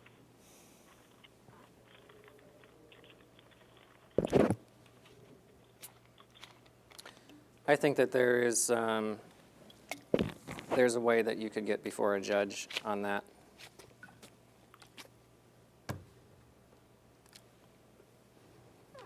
I once again move the question, Mr. Chair. All right. That is an improper motion. Okay. Can you advise us what a more proper? If you want to, if the chairman has to ask if there's any further discussion, because what you're doing is trying to kill debate. I'm sorry, I apologize. Okay, Mr. Chair, if there's. anything I'll defer to else? you for anything else. Hearing none, Mr. Chair, I would read. Well, I'll call for the vote. Okay, All those in thank you. favor to deny the claim, say aye. Aye. Anyone opposed? No. Passes 4-1. Moving on to item 15, from Board of Supervisors, authorize expense up to $285,000 of ARPA retention pay to increase competitiveness of jailer pay, increase jail head administrator pay by $11,218.54 from Sheriff's FY23 budget, and direct HR and Supervisor Ung and Taylor to craft an MOU. So segueing into other employees in the same office. This agenda item is in response to the official request on February 3rd from the CWA Civilian Jailers Union regarding wage action.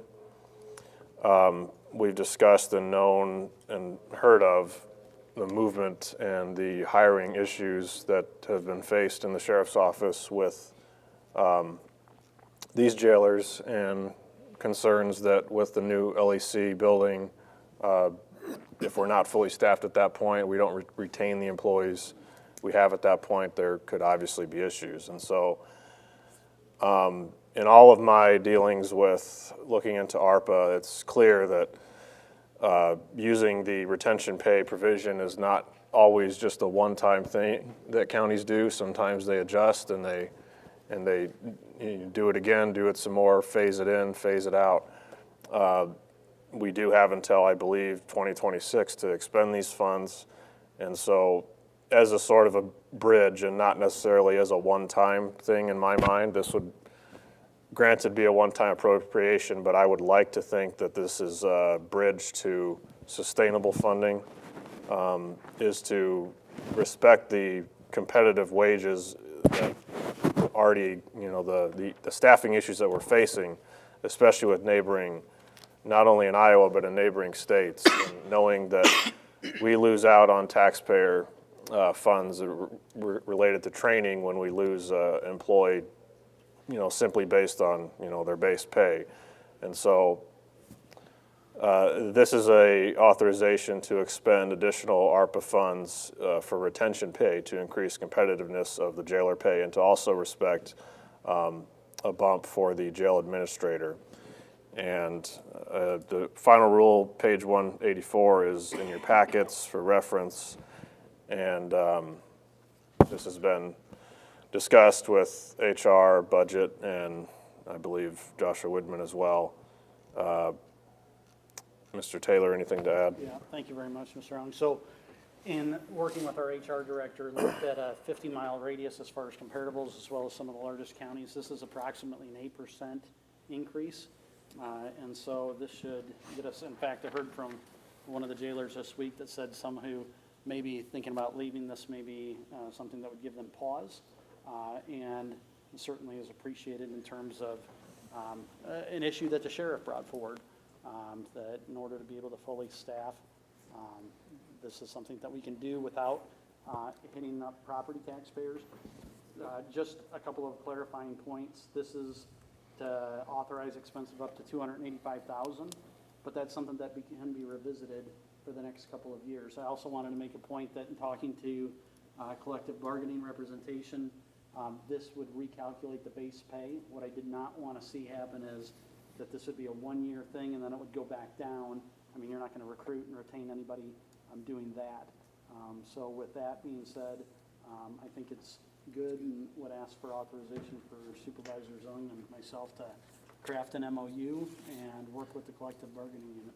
This is also in our packets is a letter from the HR director to, show that there's some just HR support for this, and some different numbers here that would, what the contracted amounts would bring these employees up to from first, second, third class, and senior master and sergeant, making a top of going up to $34.57. So I think this is a meaningful move, and I think it's in a sector that is in need of a meaningful move in Woodbury County. So to be clear, after we finished the budget, Melissa and I started working on a few different positions and throughout the county. I think the most dire one was obviously to get to paramedic levels. We started there, but this one had more caveats as it's a union deal. So, as the chair of the board, I didn't necessarily want to open up the contract, so we looked at the possibilities of an MOU. Jeremy and Matthew have kind of taken over this item as I did other things. But I think this is exactly, what I would have intended if I had done this one here. And I'm really thankful that we were able to include Harlow in that motion. And to be clear, all this is on the annual as far as the wage. So it'll look at the annual number and divide out by the 27 pay period. You had a question. Yes, so it's very clear. This amount here, these numbers here, we'll budget those numbers next year. Now, we don't know if it's gonna be through taxes or through ARPA funds. But this number here, whatever's settled for July 1st of '23, we'll be using these numbers to go on up. They won't drop back. Correct. These are permanent numbers. Correct. Okay. It's a step forward that we need to do to get jailers. If we don't, we aren't gonna get them. We got a jail that's gonna need a lot of people. Well, and I did want to point out something too. When running comparables, we found that the starting wage here was low, but the experienced wage was high. So it kind of made it hard to do an accurate comparable because the range was so much different here. Go ahead. Well, in the ranges here, I don't disagree with them, but you gotta use jails or the size of our jail. We're gonna be the second largest. We need to use Dallas, Potawatomi, Story, Blackhawk, not Plymouth. Yeah. Our jail's gonna be 40 times bigger than that. So we gotta keep that in mind. You can't use the local area here because there's no jail even comparable, even close. So you gotta use the second level that she did include in here. That's what you really gotta key off of, not. Well, as a board, we also have to consider the economics of our county and us being the 80th in average wage in the state. As far as the general public shows that those paying the bill don't always have as much as somebody living in That's Polk all County either. employers, Now Woodbury County. Yeah. That's what it boils down to. Anybody else? Is there anyone from the union that would like to speak on the MOU idea? Yeah, I think they addressed it, though. A question that, well, first of all, let me start by saying thank you. And we can vigorously debate item 14 and move on to item 15 and heartfelt say thank you for taking care of the employees that are doing the heavy lifting. My question, a couple things, and I'm all for giving them all as much money as we can possibly give them that's fiscally responsible.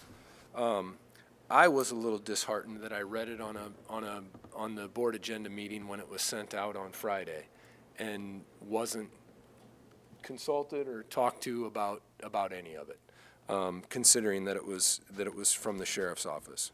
But I'll put that aside for now and just say that when I contacted Simone, the question that I had for him and the concern was that it would be counted towards their IPERS.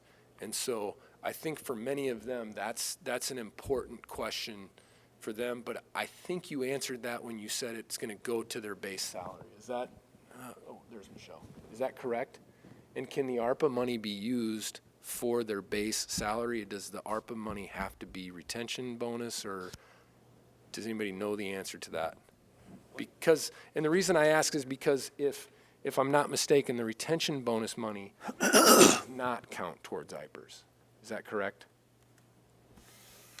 And just to clarify, so that they know what they are getting or what they may not be getting. It is correct that the retention bonus that was approved for the $1,000 per employee was not IPERS eligible. This scenario was not brought to my attention to check with our IPERS representative for sure. The way it reads to me, it is increasing their base salary, which I would believe is IPERS eligible, but I would like to confirm that with IPERS before I make an official answer. So no promise from, just to be clear. And then, and the second item, was, I noted that the 11,218.54 is from the sheriff's office fiscal year '23 budget.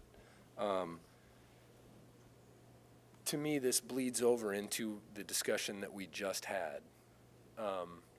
The budget was set in March, and now you're going to dictate to me, and it's a great chess move, I give you credit, because how am I gonna say, don't do that for a guy that I've been arguing for getting more money? So, as far as the chess move, it's a great chess move, because I'm not gonna stand here and argue against giving Harlow more money.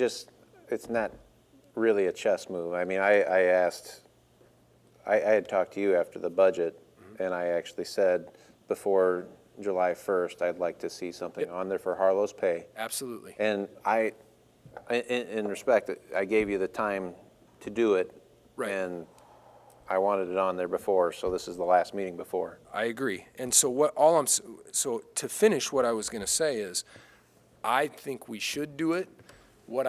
I'll stand by what I said last week, that with the, I don't know the correct term, but the open position money. Factors, What do you call it? vacancy factors. The vacancy factors of the open positions. That's where like 160,000 of the money you're gonna get back comes from the open vacancy factor in our jail, right? So that money, that's why when I said last week I felt that I would have the money to cover those expenses. I firmly believe that we'll have that because there is turnover in the jail. So what I would encourage you to do is to amend this to not only take Harlow halfway there, but get him to where he should be, which is somewhere around 102 to 105. And don't forget that there's 2 jail lieutenants that work under Harlow, who are also wage plan, same as he is, and a bump of somewhere around 5,000 or 6,000 each. So we're talking about maybe 20 additional thousand more dollars. That would be my encouragement to you. And I will tell you that I'm very confident that that money, that we can manage that budget and get that done. So you're halfway, get it done. And let's just get it done so that we don't lose him. Because all 3 of the people we're talking about could retire tomorrow. And they're not threatening that they're gonna, but they could. And I mean, this is a big step in showing them and allowing me to go out and recruit and retain. And that is what I talked about repeatedly through the budget. So that's all I would ask, okay? That's all I would ask. Is that out of the same FY23? Sure, yeah, we can, yeah. Now, granted, you're also gonna get about 200,000 from our budget to go into the reserves that you as a board have the authority to take that reserve money that we're gonna give you in 5 days and say, okay, Budget amendment. we're gonna allocate through a budget amendment, and we're gonna cover, if it's 50,000, you're gonna get back 200 out of the FY22 budget that's going into the reserve. So, correct me if I'm wrong, the board could say, you know what, we're gonna go all in on this. We're going all in. And we're gonna take that 200 that they were fiscally responsible with, and because of the shortage in the jail staff that put extra stress on all them, we're not putting a toe in, we're going all in. And if that's the proactive, bold stance that the board would take with that money, it will certainly make recruiting new employees for that new jail, which is gonna start in January. It'll make it much easier. And the turnover rate in the last 6 months has been atrocious. And there's a lot of reasons for that, which are almost all out of my control. But this certainly is within your control and gives me that freedom to really go out and recruit. And And when Dennis is talking about the other people, the only thing I would say is, remember, Sarpy County's building a new jail. Their starting pay is $27 an hour. Nebraska prisons up theirs to $28 an hour. I'm not saying that's what you have to go to, but that's what we're competing with. We're not competing with Plymouth, Sioux, Dakota County. We're competing with people who are trying to get into this profession from whatever colleges in the area. And when they're looking at Woodbury, $23 an hour, Sarpy County, south of Omaha, $27 an hour, it makes it a harder sell. So that's all I would ask. If I could just piggyback on that, the sheriff doesn't have to manage this budget. We're down 5 bodies right now. So July 1's going to come, we're going to be not paying 5 people starting on Friday. That money's going to be there in a couple of months. I know we're losing one in August. I just got told today, we're probably losing another one. And what we're losing them to, guys, you've seen it. Nobody really wants to be a cop. Who wants to be a cop is the young guys that work and the young people that work in the jail. It's a great proving ground for other law enforcement agencies to come suck our people. Unfortunately for us, it's not a good thing for us. But for the people that work in that jail, we're going to get stolen from them left and right. The only way to combat that is I make good money here. I don't need to go. That's what I want to say. We don't need to manage next year's budget. That vacancy is going to take care. It's going to take care of itself in the first 2 months. That money's going to be there. So, Melissa, can you tell us what Captain Harlow's at right now in terms of, you had done a couple of calculations? So I do believe Harlow's at 84,000, and that is not exact and some change, but then the 4% has already been added to his salary as of now. So with the 26 weeks, it'd be 88,000 with 27-week biweekly salary situation, it's 91,000. So I would just clarify that I'll support a motion to go 11 to 1854, which is on the agenda, but off of the amount that you are mentioning right now, which would go to essentially what the sheriff was saying, which is about 101, 102. I don't know exactly, but I'd be supportive of that. And just for clarifying purposes, I want to say when asked that I've been saying Sheriff Sheehan was the one who put this forward several months ago, and same thing for Captain Harlow. So just so everybody knows, we all have you to thank in those respects for initially identifying the issue, so. I would just, and I didn't hear, because I can't hear that well from the back of the room, I would reiterate the encouragement to include the lieutenants. The 2 jail lieutenants. But we'll do a process, though, where we have Melissa do a lot of the legwork. We're not going to do it on this motion, I don't believe, today, but a commitment. Melissa, did you look into that at any point? Sorry, Mr. Chair. No, not yet. I have not looked at. But I would just say, if I may, and I'm one person, but I think because it's not on the agenda tonight, I don't think that precludes us from looking at it, let's say next week, if that's fair. Okay, yeah, no, I just would encourage you, because they're working under him, and they're doing a lot of the day-to-day work, and I don't want them forgotten about. Because, and again, I think without aging them, the 3 of them have over probably 100 years of experience just between the 3 of them. And so they started when they were 10, just for the record. But I just don't want those 2 forgotten about. So that's all I would say. Can I get this clarified, Melissa? So I would say, I don't have the exact amount, the motion would be to add the 11,000 and what is on the agenda item to his current salary. As when did they add the 4% in to his current salary? Fiscal year 23 biweekly amount. So the 11,000 would go on the fiscal 3 biweekly annual amount, though, for this clarification. So the annual amount for fiscal year '23 is what? paperwork here. What's his rate of pay? Per That's period? 91,000 and some additional. I have it right here, so.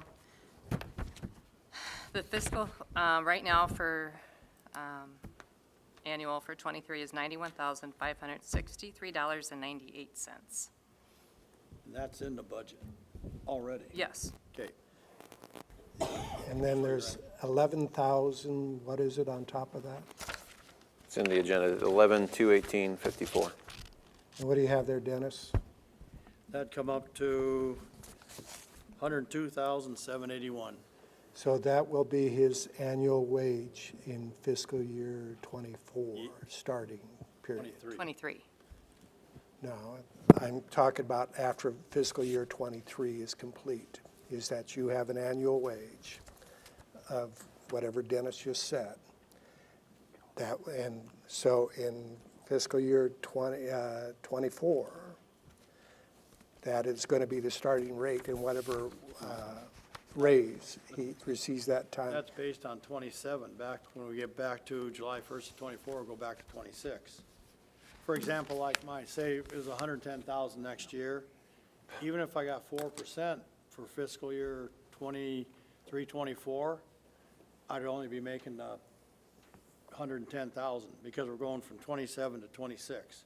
I just want it clarified so that we know Agree what on we're that, doing. Pat, there? This is based, the 102 is based on 27 pay periods, because the 91,560 is based on 27. Yes. The rate of pay Yes. per pay period. So then, when you're 102, you'd still take that rate of period that the one, you gotta divide that difference into the pay period. Then you take the pay period times whatever the wage is for July 1st of '23, '24 year. Annual divided by 27. Yes. Okay. Does that sound what we're trying to get to, Pat? Michelle? Well, ultimately, I think it will depend on what the board decides to apply the cost of living to the biweekly rate or the annual rate, because the annual salary, what I heard here, is gonna be 102,000, correct?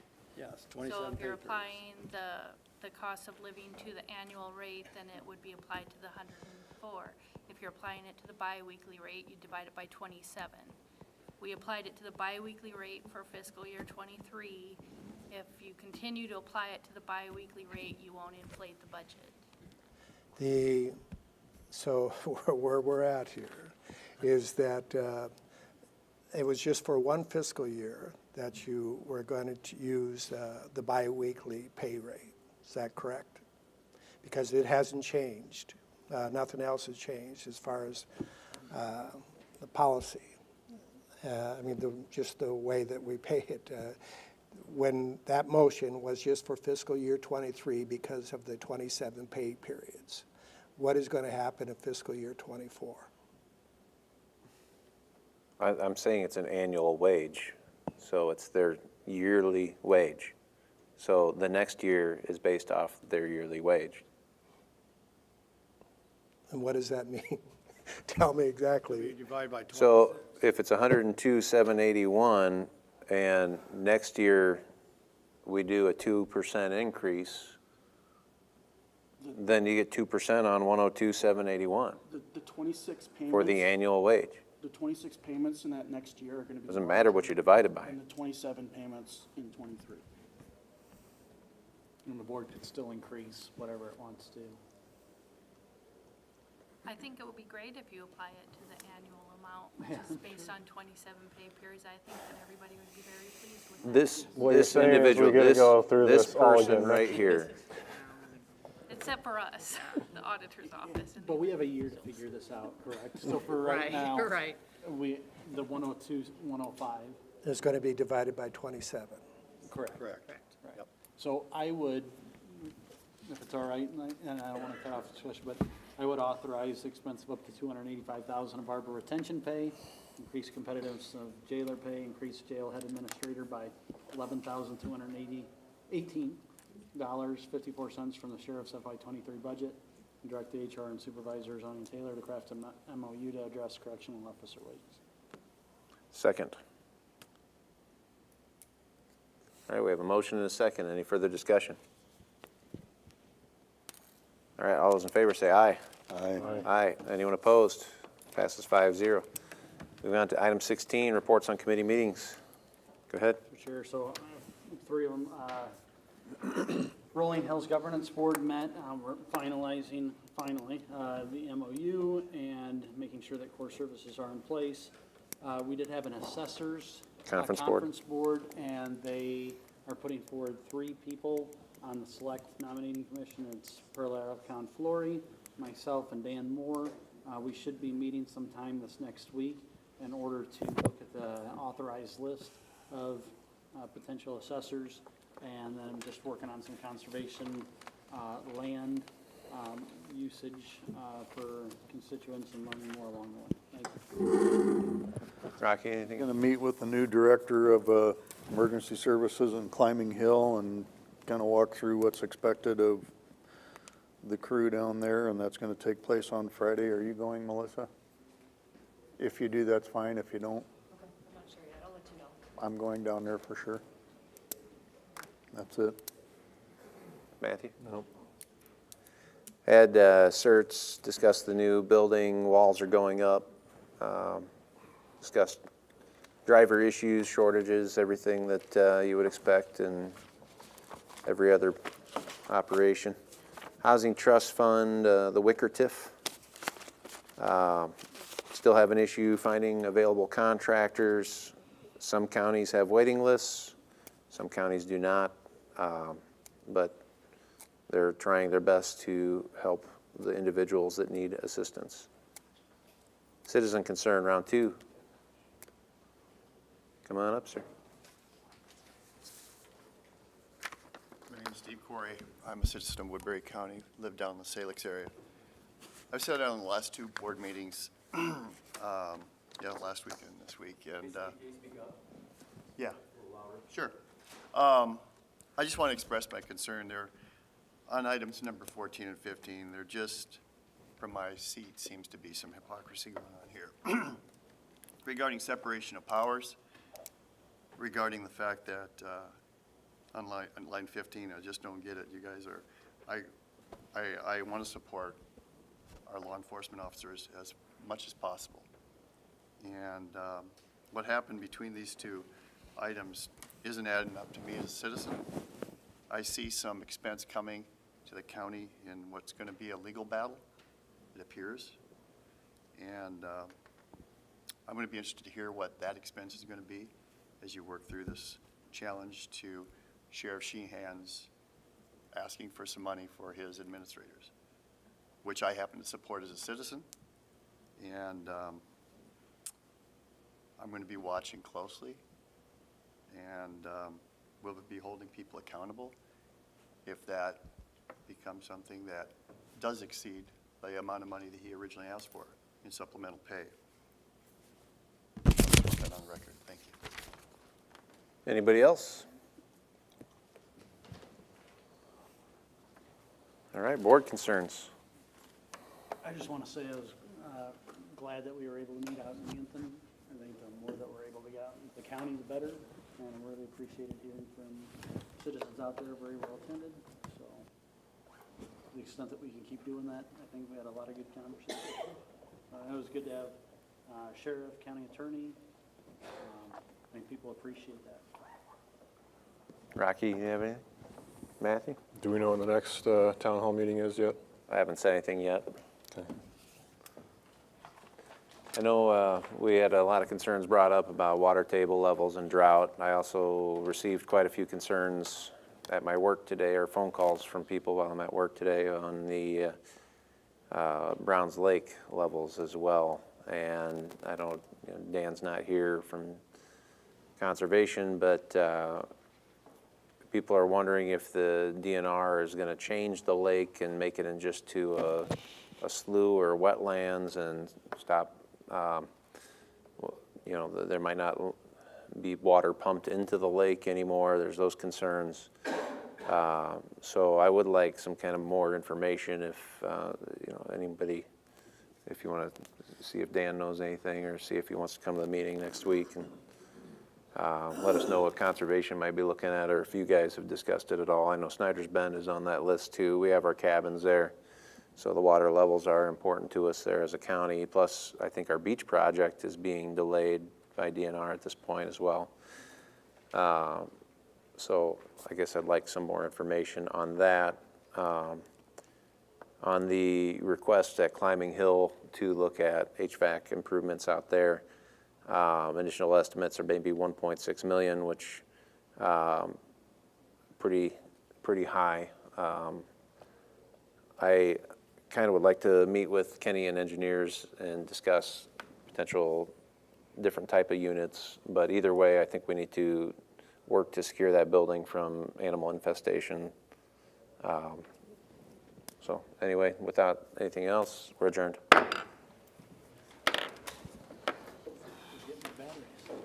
Yeah, I had to.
So it's just for one fiscal.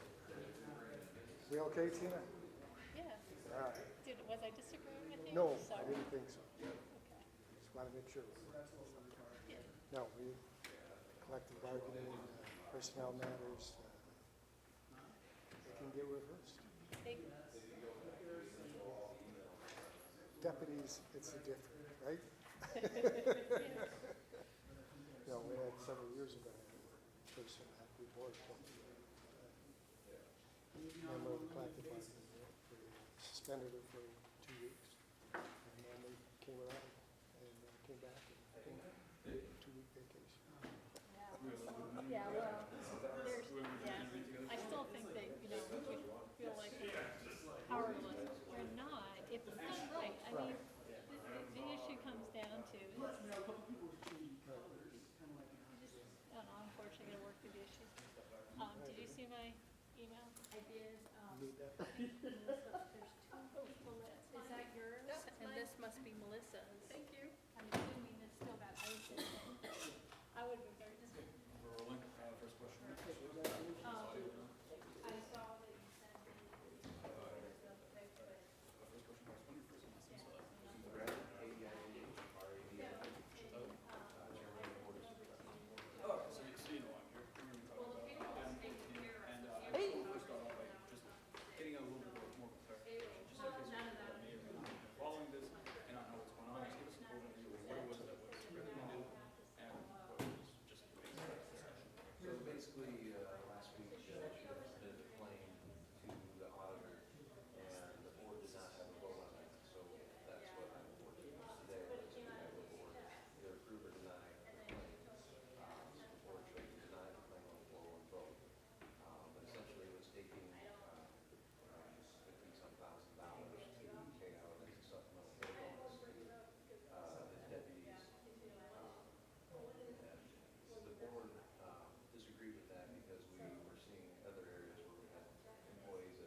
the legality? Is there still something that she can do herself, or is this just like the next step, and what's the next step? I think we're probably gonna have to discuss that and figure out what the next steps are. But it would be ideal if the judge could just clarify what they think I would said. Or the state legislature could clarify. I see. And are there any concerns that you have or that you've heard when it comes to getting a judge to be part of that? I don't have too many concerns on that. My concern is that if we don't have this clarified, is in the future, are we gonna have to pay out 50 grand supplemental pay every year? And not have that go back to our reserves? And that's a concern to me as a taxpayer. So do you think because of like the wording and the legalities of everything, it might also be worth it to maybe revisit this one more time with everybody? Not exactly, because we're at an impasse, and that's why when you're at an impasse, you need to seek legal. Moving forward, do you have like the next meeting schedule? That next week, okay. Anything else you'd like to add about like maybe takeaways you got from this meeting specifically? Thank you, appreciate it. Thank you.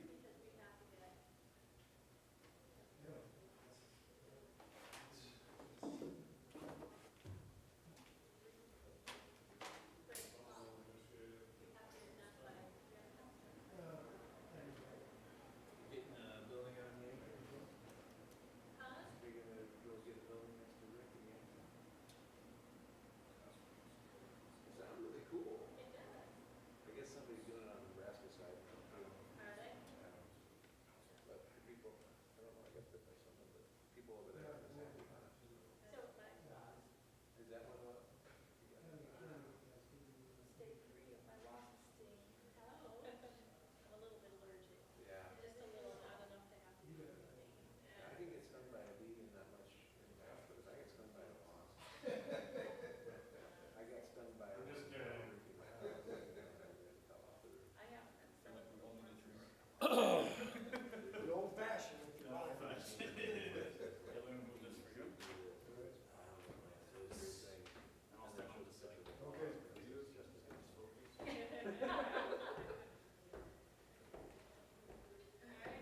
All right, guys.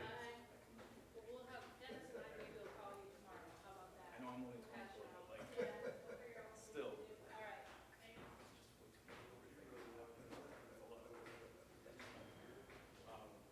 Okay, so that all set.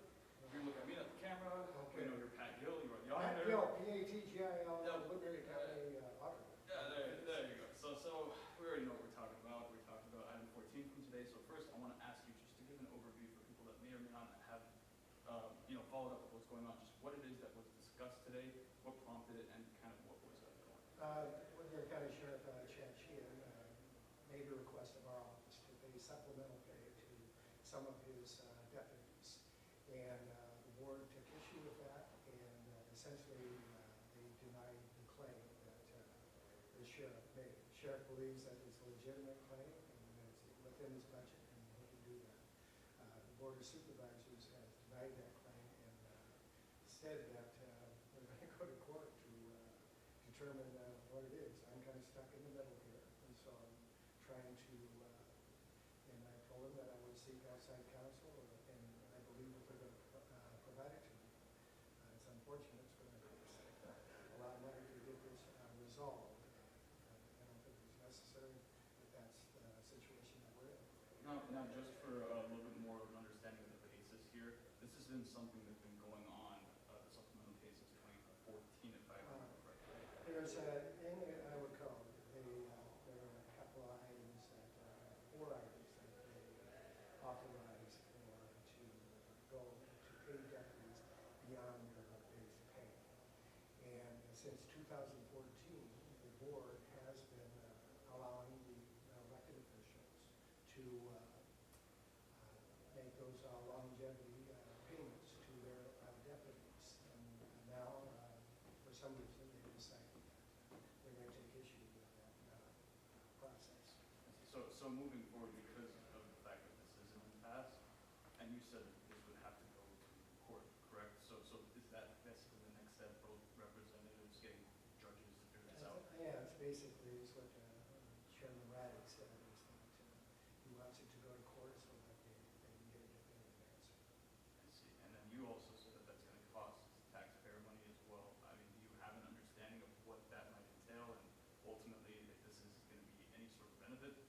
I honestly, I don't think it's worth the money that it's going to cost, but the Board of Supervisors has disregarded the opinion of the county attorney, so they're going to have to get outside counsel.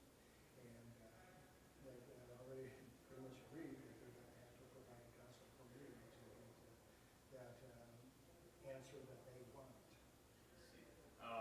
And you also said you're kind of stuck in the middle here, and you are one of your responsibilities is to sign off on those checks. So ultimately, I mean, where do you go from here in terms of, like, I understand you're going to be getting judges and stuff like that, but where does this go?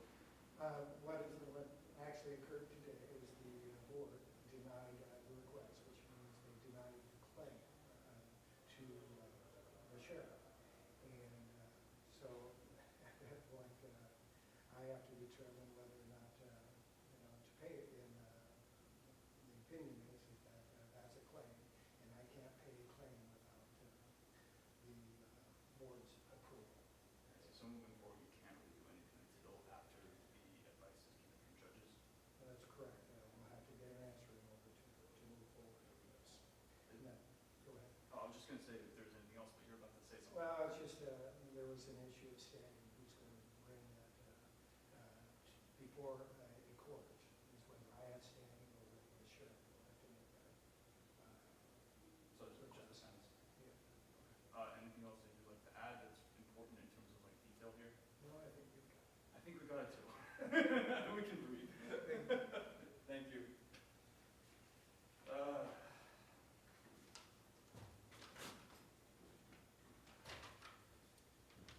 This was interesting to say the least to end my week. I was not expecting it, but hey. I just hope that there is some sort of resolution that both parties can agree on. It's going to be very, It's gonna, yeah, that's my biggest issue is like, if the public's like, what's the point of you guys going back and forth on this? It's ultimately up to them and just actually pay your money. Which you've outlined